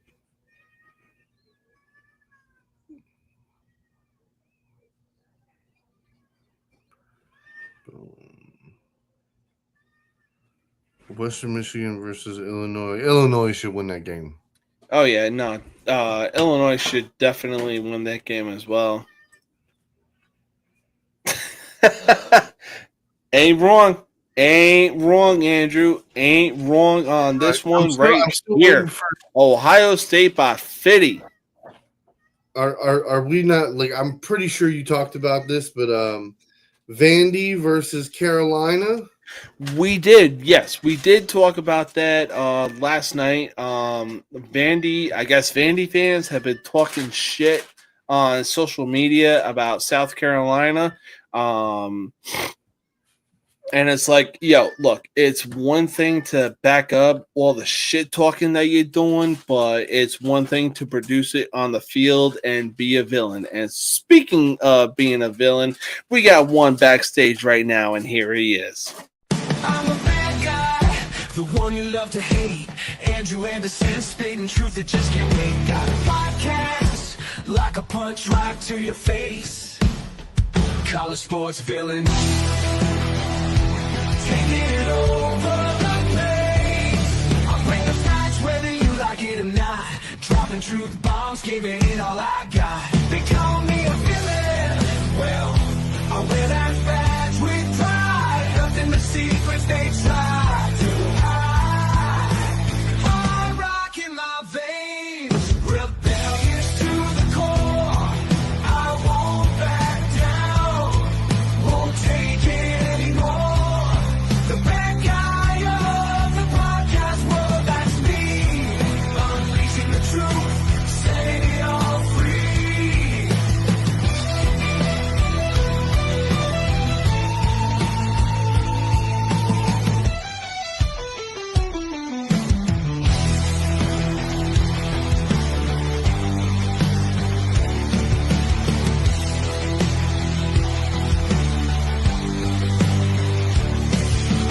Unleashing the truth. Mr. Anderson, what is going on? Doing the Randy Orton pose. I see you. Hey, look, I'm watching the show. I'm home now, and I'm like, man, I got to get in on these picks. Like I saw, Arthur's like, and Mac's like, yeah, he's going to cover. I'm like, man, that's a 21-point spread. Like Iowa State may not be able to score 21 points.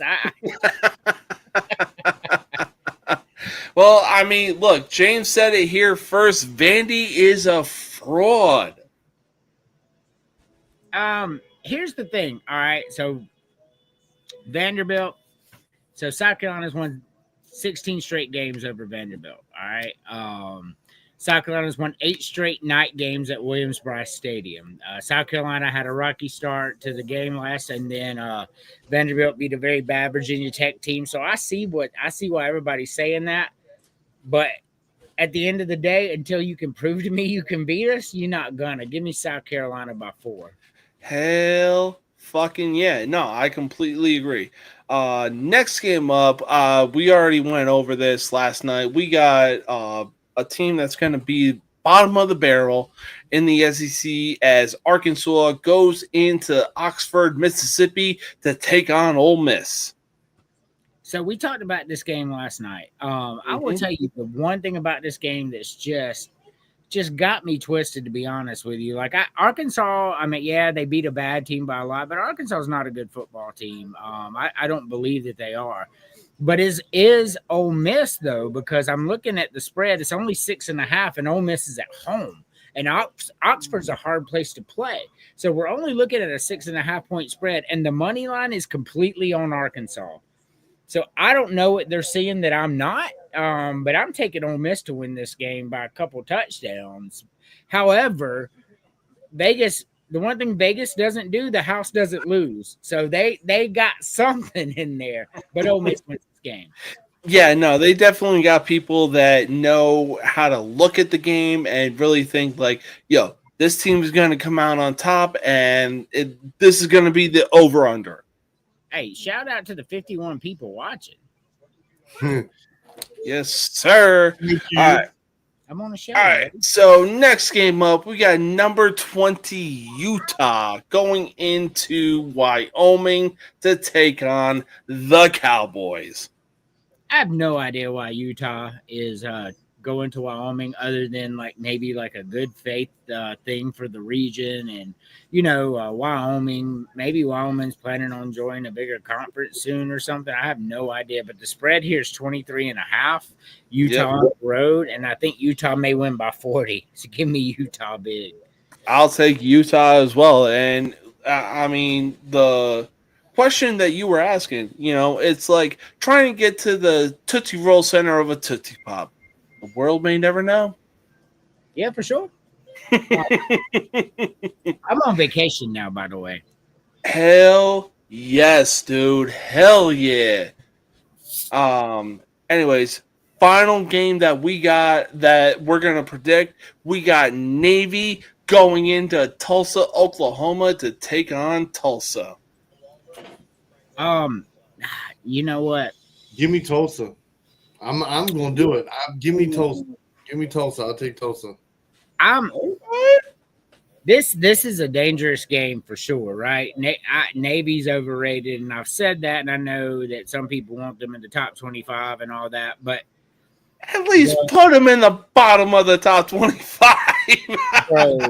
bro, competition matters. Competition matters. Competition matters, but bro, very true. Very true. New Mexico State beat Tulsa. New Mexico State is hot ass garbage. I gotta believe Navy can win this game. How the fuck do you lose to New Mexico State? Like, I got nothing, bro. I got nothing. I don't know. Hey, look, we're gonna have to talk to Auburn because there was somebody in this group chat that was like, "Oh, Auburn lost to New Mexico State," and now he's the quarterback at Vanderbilt. I mean, that was New Mexico State 3 years ago. I mean, gosh, New Mexico State is pretty awful. Mm-hmm. No, anyway, for sure. Give me Navy to cover. I'll take Navy to cover as well. Anyways, we got some Sunday games to pick right now. Sorry, the boy dropped the iPad. I'm still here. Oh boy. Don't drop the iPad, kiddo. Yeah, he's like, Daddy, I dropped the iPad. That means get up and get it for me. Anyways, oh God, it's so good to have football season back. Yeah, the Packers beating the Redskins. Wow. I mean, it was at home. Early in the season. Can't put too much stock into a game this early, I wouldn't say. Jaden Daniels looked just fine out there, though, to be honest with you. That he did. That Packers defense, that is a difference maker. Yeah, they good. They real good. Hey, as the Packer fans chanted, "Thank you, Jerry." So, in any case, though, we got some Sunday matchups going on. We got Jacksonville going into Cincinnati, Ohio to take on the Bengals. So, who was it? Jaguars at Bengals, man. Yeah. Jaguars won a game, and that's impressive. And I do think Jaguars are a decent team. I really do. But I think the Bengals are good. You're going to have to talk to Terry about that because he was like, "Did you see Bryce Harper in that game against the Jaguars?" I was like, "Yeah." You mean Bryce Young? Bryce Young. Yeah. Thank you. Yeah. I mean, look, the Panthers have no offensive line, barely any weapons. With the Panthers get healthy, they'll be fine. But right now, the Jaguars had a good win, and I just don't think they can beat the Bengals, though. Oh, yeah. I mean, look, I'm expecting this to be a high-scoring game, but ultimately, I'm going to have to go with the Bengals getting the win out of this one. Fuck the Bengals. Give me the Jaguars. Oh, God, though. Next up, we got the Giants and their continuous toughest schedule of the season as they go into Arlington, Texas to take on the Dallas Cowboys. This going to be a beatdown. Cowboys mad. Cowboys showed that they were a serviceable team, at least last week. The Giants did not. So give me the Cowboys in this game. Yeah, unfortunately, I'm gonna have to take. Yeah, I'll take the Cowboys are up 20 If they got 20 points on the board by the second half, I think they start dark. I think could they let see that as go. well. No, for sure. And don't get me wrong, as much as I hate Dallas, this is definitely a game that the Cowboys are going into being pissed off because they lost to the Philadelphia Eagles in their home stadium, mind you. But It was a good game too. it was a good game. I'm not going to deny that. So, but next game up, we got a battle of the NFC North as the Bears go into Detroit to take on the Lions. Boy, The Lions get their groove back. yeah, Yup. the Lions shit the bed last week, but it ain't finna happen again. Give me the Lions big. Yeah. Too much talent, man. Too much talent. Oh, yeah. Look, so long as Dan Campbell remains the head coach of the Detroit Lions, they will not miss a step. I mean, no, you got to be careful with coordinators. You got to be careful with coordinators. Very true. But I will say this, Lee. I've got faith that the coordinator will bounce back. There's too many pieces there not to be able to figure out what worked and what didn't work against the Packers. Now, again, the Packers are going to be a top 10 defense all year long. So, like, let's not look down upon that. Like, but at the same time, you got to realize, like, there's a lot of things you did that just did not work. You can't afford to keep doing that. So, he said, I got faith in them. They'll win this game. Oh, yeah, for sure. Next game up, we got the Rams going into Nashville, Tennessee to take on the Titans. Ready God, for the upset? man. Titans are ass, bro. Give me the Rams on the road and big. Ooh, okay. I'll take the Rams on the road as well. But look, I will say this. I really think that Cam Ward is the guy moving forward for Tennessee. But this is like, bro, this is a season that's building your confidence. You know what I'm saying? Yeah, and I think this is going to be a big confidence booster. Like, no offense, I watched the Rams play, and I'm just like, yeah, no, I don't have much confidence in the Rams as an overall team. They skedaddled out of there with a win by the skin of their teeth. But they did win. Mm-hmm. I again, that was as atrocious as it was. Hey, a win is a win, especially early in the season. Well, I mean, when I'm sitting here thinking about Matthew Stafford in the offense, it's just like it's vanilla as vanilla, and Puka can only do so much, and then you lean on Williams super hard, and it's just like it's. Well, I mean, Matthew Stafford is past his prime at this point. He's still a serviceable quarterback, but you know, I know. Well, look, he's been past his prime, but at the same time, the Rams are essentially like doing what they did when Stafford was with the Lions. They're trying to rely too heavily on him. I mean, they got Puka Nacua out there, man. I'm trying to rely on him too. Yeah, no, very true. Very true. You're right. But again, like the age that Stafford is at, like again, they're relying too heavily on him. And it's like, bro, just move on to a different quarterback at this point. How much are they paying him though, bro? Like I'd be relying on him too. Like if I'm paying somebody $20 million, you better fucking go out there and light that shit up. I don't give a fuck how old you are. I mean, that's fair. And the whole thing is like I mean, he made some plays throughout the game. It's not like he was stagnant the whole game. Like he made some plays, but it was just like there were so many 3-and-outs, or he'd get a first down and then get off the field, and then get another. He'd get back on the field, get a first down, get a second down, and then boom, off the field. And it's stuff like that where it's just like, you have to consistently get that ball to move. You got to consistently be able to move down. Yeah, but it's the Titans, bro. That it is. Exactly. The Titans played decent last week. I really think they played decent last week. That offense was moving, and that's what I think the difference maker is against playing against the Rams. their offense is going to be able to move against that Rams defense. We shall see what happens, but honestly, I'm taking the Rams. They in this blanketed game. Nico Collins. Nico Collins had no like you know what I mean. He had what 3 catches for like 20 yards. Like they blanketed his ass. That's Stroud's number 1 wide receiver.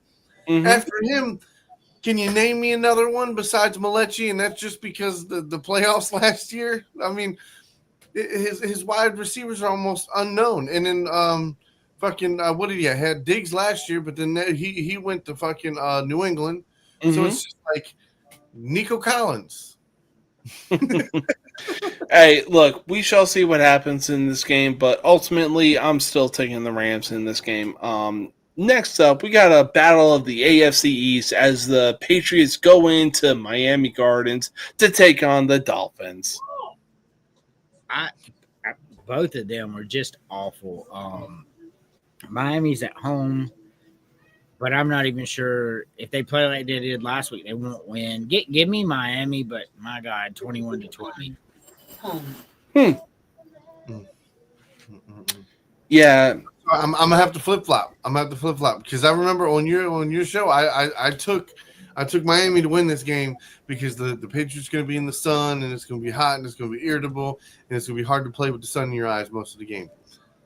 But no, I'm actually gonna take the Patriots here. I think the Patriots are gonna run all the fuck over them. Dink and dunk, run all over them. Dink and dunk, run all over them. That's all you gotta do. I mean, honestly, as much as I want to pick the Patriots in this game, I really think that Miami has a bounce back game. This is a home game, and I really don't see any reason why the Dolphins should lose at home. But all that shit you talked about too early. This motherfucker went on a 10-minute rant about Tua's injuries and how fucked up Tua is. Now he's taking Tua, motherfucker.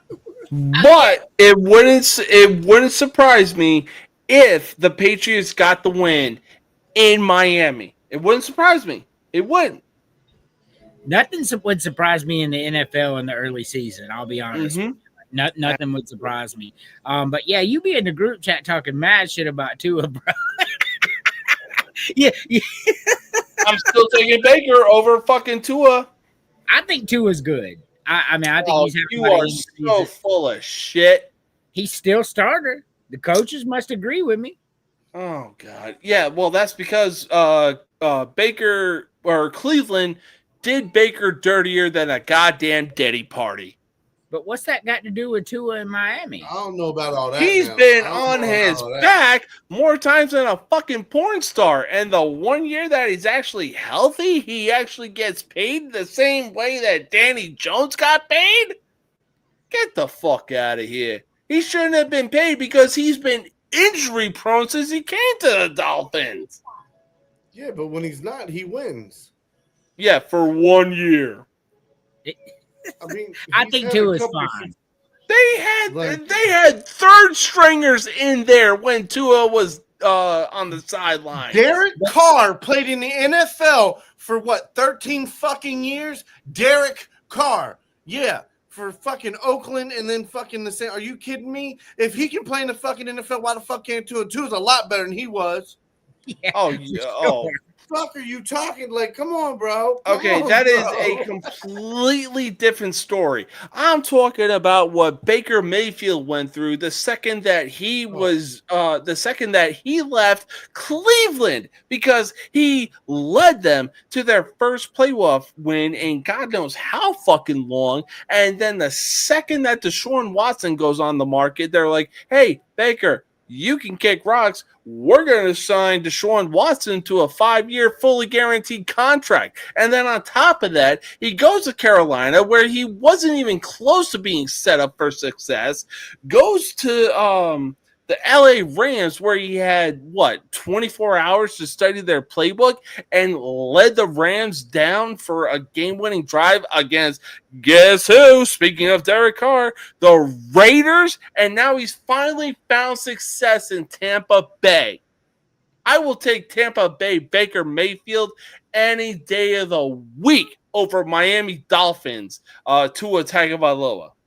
Not me. I'm taking a healthy Tua all day long over Baker, man. Like I know y'all love Baker, and I know he's won some games here and there, but he is not an Yeah, elite. you're in a I like him. He's a 1 year good healthy quarterback, Tua Tagovailoa. Tua's more talented than Baker Mayfield. Whether we like that or not, he is. all day long. All He day can make long. the throws that Y'all- Baker can. Y'all are crazy. Y'all are No, crazy. I'm not. You really are. But hey, let's see how many plays it takes before Tua is on his back and his head bounces off the turf like a goddamn basketball. And then on top of that, this is where I said it wouldn't surprise me if the Patriots win this game. That is the only reason they win this game is if Tua gets sacked, his head bounces off the turf like a goddamn basketball, and he's on the sideline in civilian clothes. I think New England's defense is good. I do. I think that's what keeps them. That's why I think it's going to be a 21-20 type of game. But if Tua's healthy, Tua's dangerous. That's all I'm saying. Tua's healthy in week 1, and he fucking shit the bed against the Indianapolis Colts. I mean, Bless you. Bless you. Dolphins defense may be the worst in the league. Like I'm gonna be honest with you, that defense is ass, bro. I mean, I may even take. Like I'll be honest with you, I may even take Chicago's defense over Miami's at this point. Yeah. You know what? You ain't wrong. I was hopeful. I was hopeful too at the beginning of the season. I thought that defense was going to look good again. Yep, I did too. No, not at all. Yeah, losing Campbell and Wilkerson over the last 2 years, and I don't even think Jalen Phillips played. So I mean, they have like nobody on that line doing anything. Yeah, no, for sure. Okay. Anyways, we still got some picks to make. We got San Francisco going into New Orleans, Louisiana to take on the Saints. Man, they gonna beat the fuck out of the Saints. Yeah, I agree.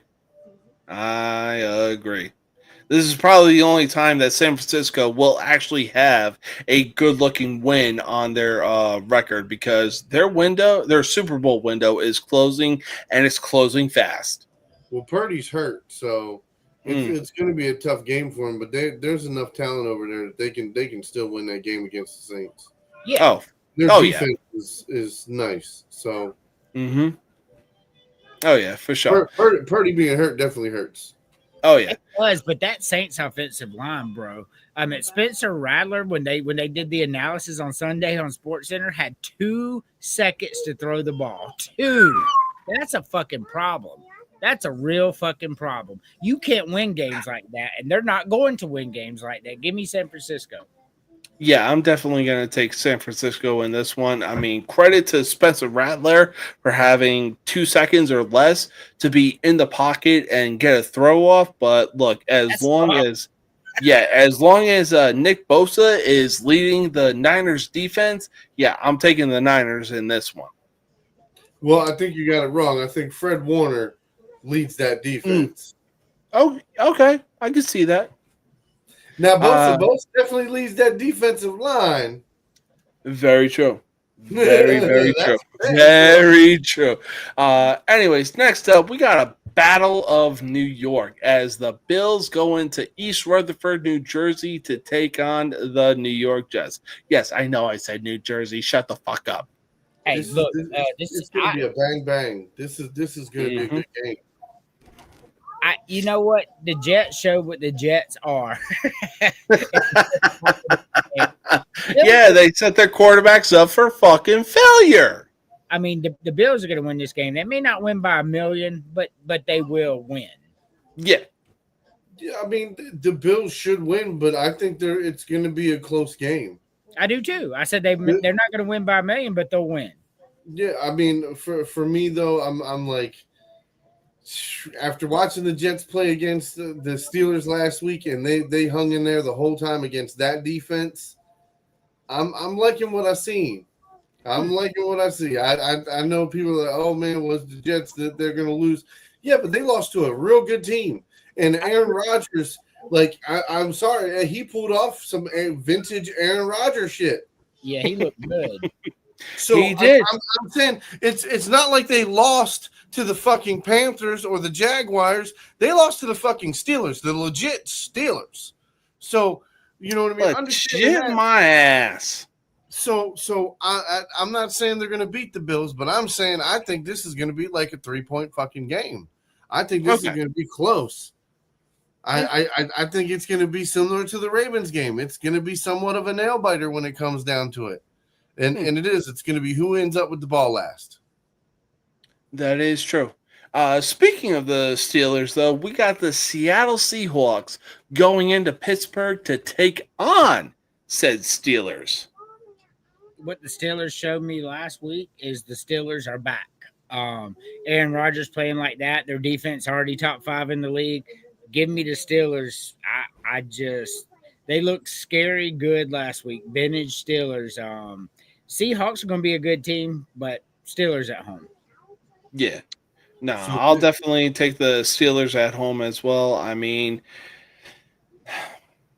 This is like a 14-17 game. I could see that. This is Yeah, going to be a lot of running the ball. This is going to be a slow grind. Yeah. Which I look forward to watching the highlights too. Oh, yeah. That's a valid pick, and that is a good, solid prediction, my man. Yeah, I mean, I'm pretty sure the Steelers are going to win this game. But again, Seattle, Mike McDonald, I know who he is as a coach. He was our defensive coordinator. He's not going to come in here unprepared. He's going to be very well prepared, especially after seeing what happened last week. There's going to be a lot of coverage disguises that he's going to do because he's very, very good at that. So, and then on top of that, he's got a very, very easy motherfucking offense going on. He's got Cooper Kupp over there that's going to make a couple catches on third down. He's got Smith Najiba. He's electric. I mean, That he is. Then you got a 2-headed backfield in Walker and Charbonnet. So the whole thing is like they're going to do what they do, and it's like I said, it's going to be a nice slow grind game. And I can't wait to watch. I can't wait to see it.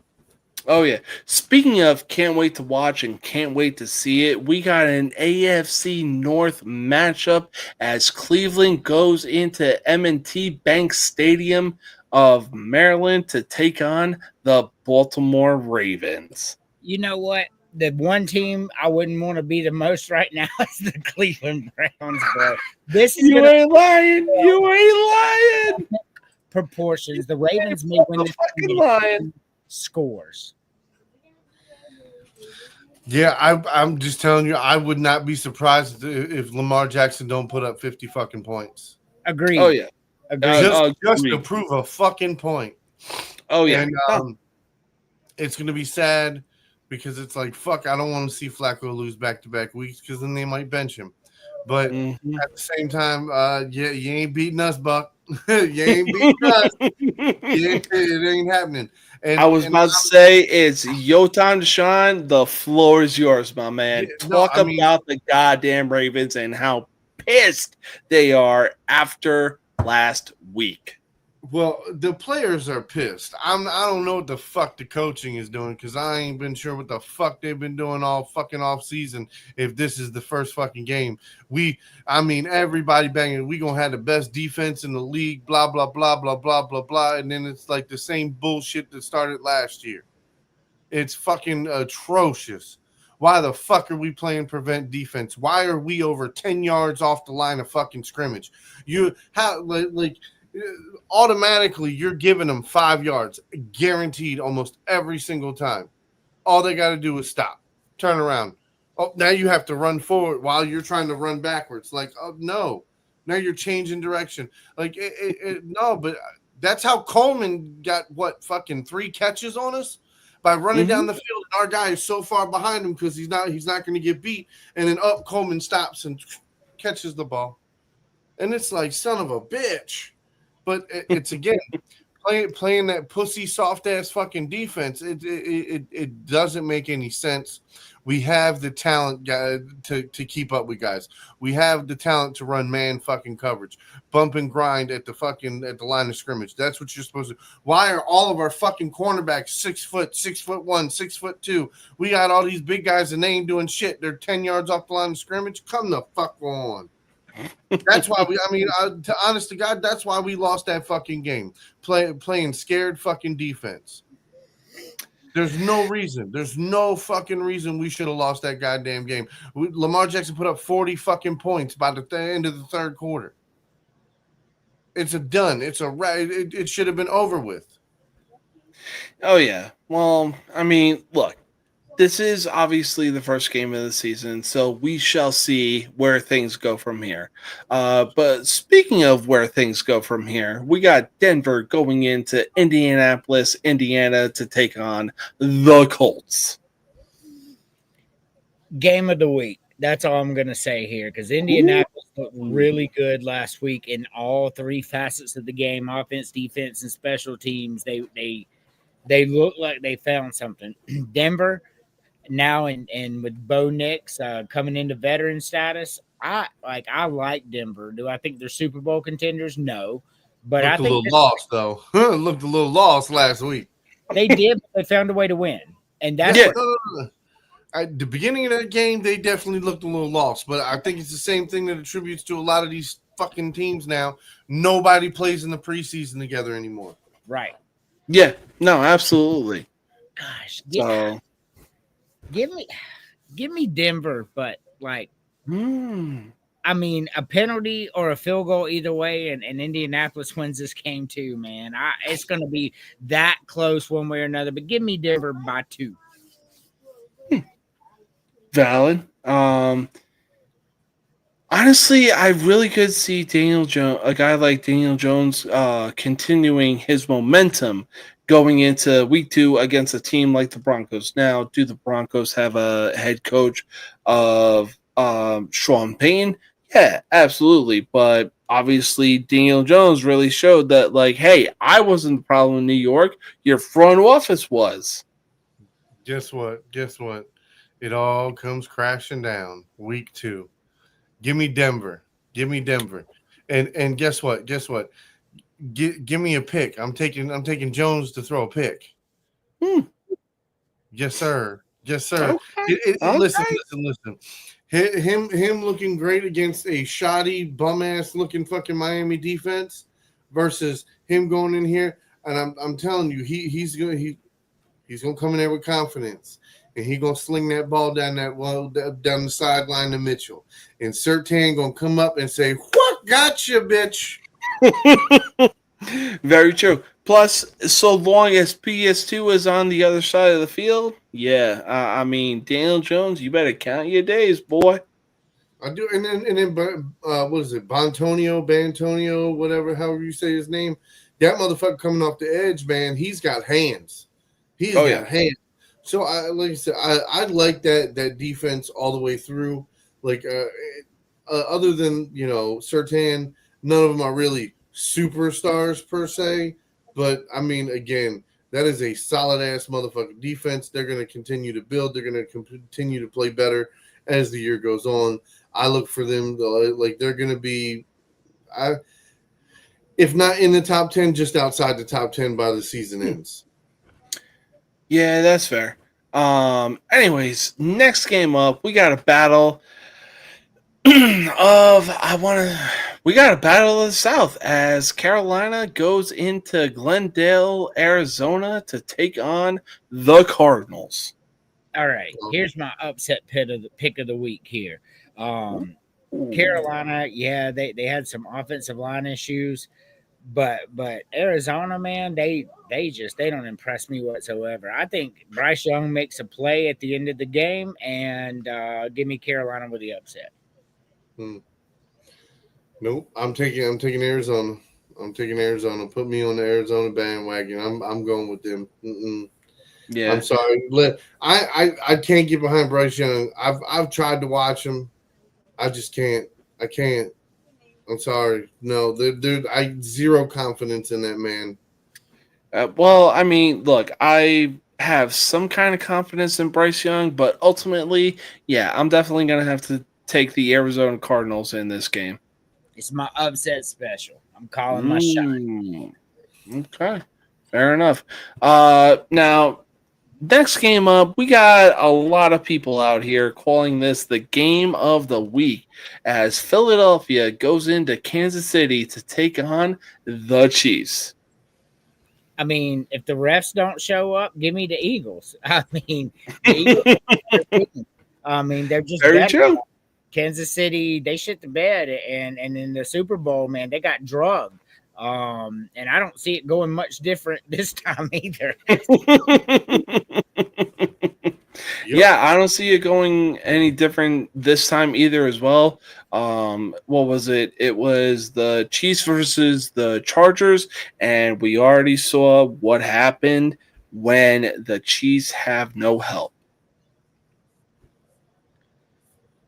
Yeah. Well, I for mean, it wasn't just the help. It was also motherfucker. All them penalties got called.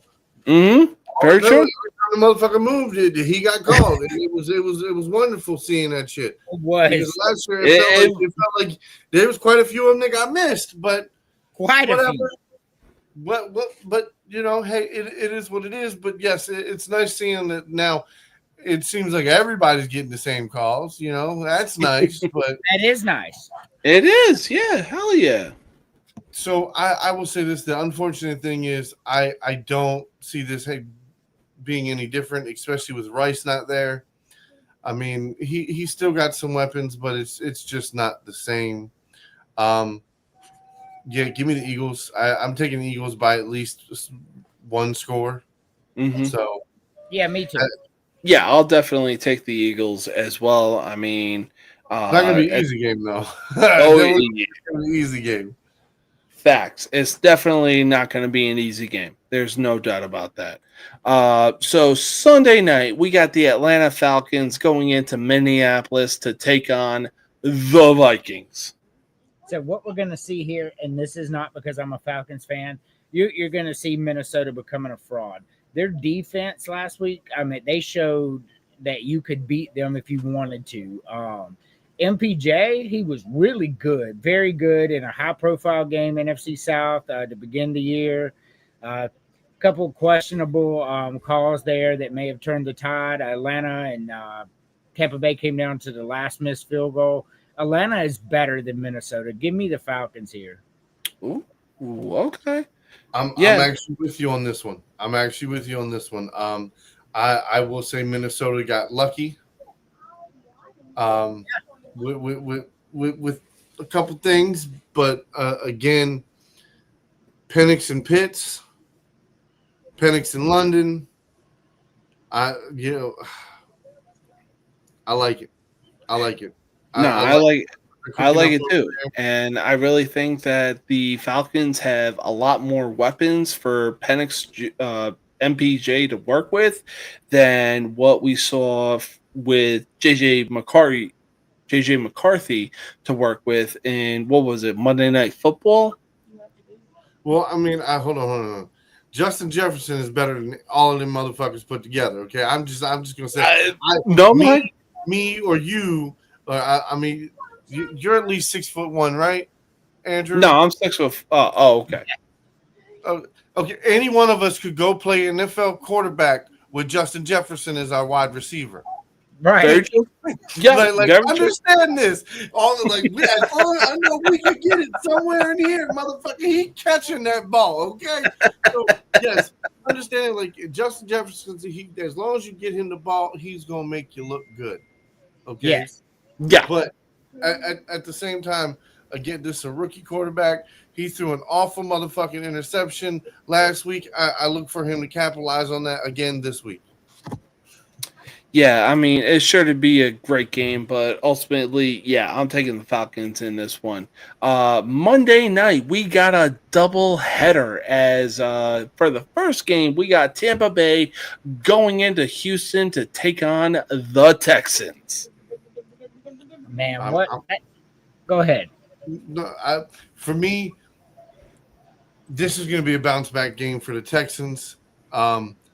I think they start moving some pieces around, and they're gonna they need a little more exotic plays to stretch the field and to move Nico Collins around a little bit.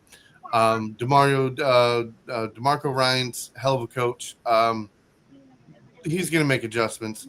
I have confidence in the Texans. Texans are gonna they're gonna be up there. They're a contending team. Yeah. So I look at it this way. I do think the Falcons are better than the Vikings, but I don't think the Falcons are a playoff team. I don't.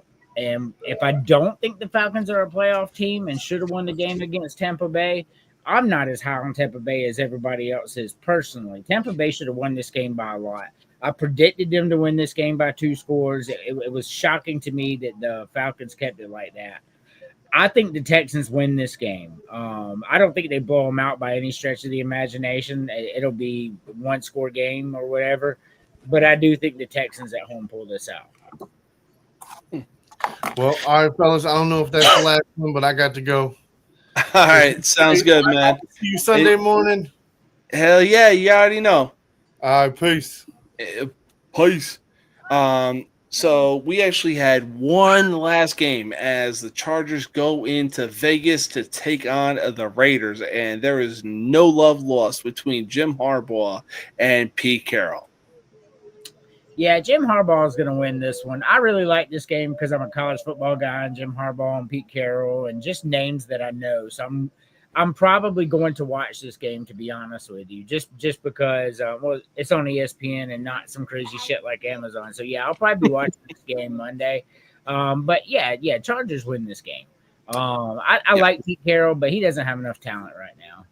No, he really doesn't. And I completely agree. I really think that the Chargers are going to get this win. They have a lot more weapons right now. And on top of that, I believe Quentin Johnston really found a rhythm. And for some reason, I think him and Justin Herbert did a off-season workout this past off-season. But right now, the only thing that the Raiders have going for them is Brock Bowers and Max Crosby. And yeah, they do have a solid quarterback being Geno Smith. They do have a running back of the future being Ashton Genty. But ultimately, yeah, I'm definitely going to go with the Chargers. Yeah, for sure. I agree. But that wraps up tonight's episode. Andrew, I want to thank you for being able to come on here, especially after working the shift that you did. But hey, be sure to check out the Villains podcast every Thursday night at 8:30 p.m. Eastern, 8:30 p.m. Eastern Standard Time. You're not going to want to miss it. We love to get villainous, especially with college football being back. Dude, enjoy your Friday night. Have a good one. Thanks, man. Obviously. All right, so that wraps up another episode of the most uncut, unfiltered, and uncensored sports talk show you will find on social media. Now, like I said in the beginning, I want to take this time to be able to honor Charlie Kirk and hey, peace out, James. Enjoy your Friday night. Stay safe. Know your limits. But most importantly, have fun. All right. I'm about to give my weekend brief, and I hope you listen in on this one. But yeah, like I said, I want to take this time to be able to honor Charlie Kirk.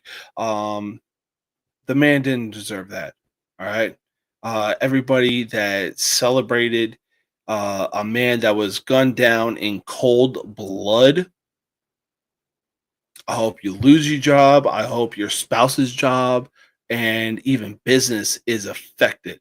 Okay? Because no human being deserves that. All right?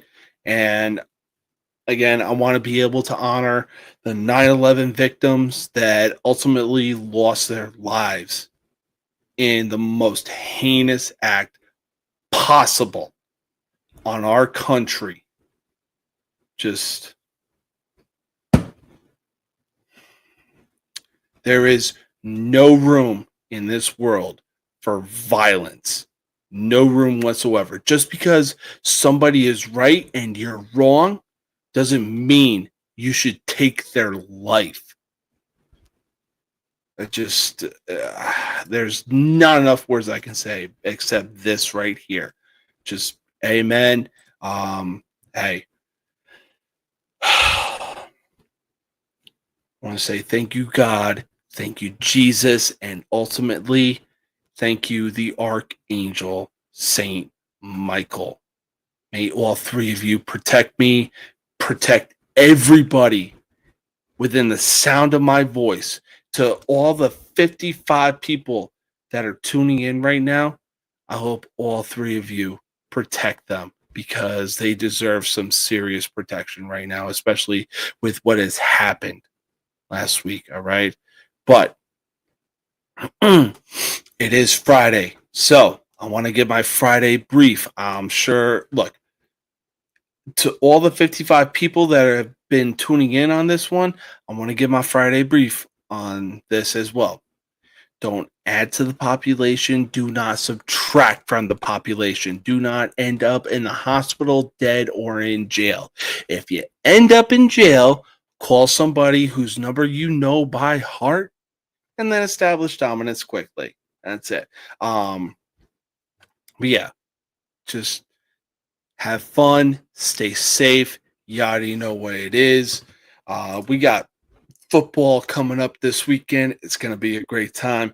You're not going to want to miss it. And we will recap everything on Game Day Countdown with Mac and James on Sunday. Until then, peace out.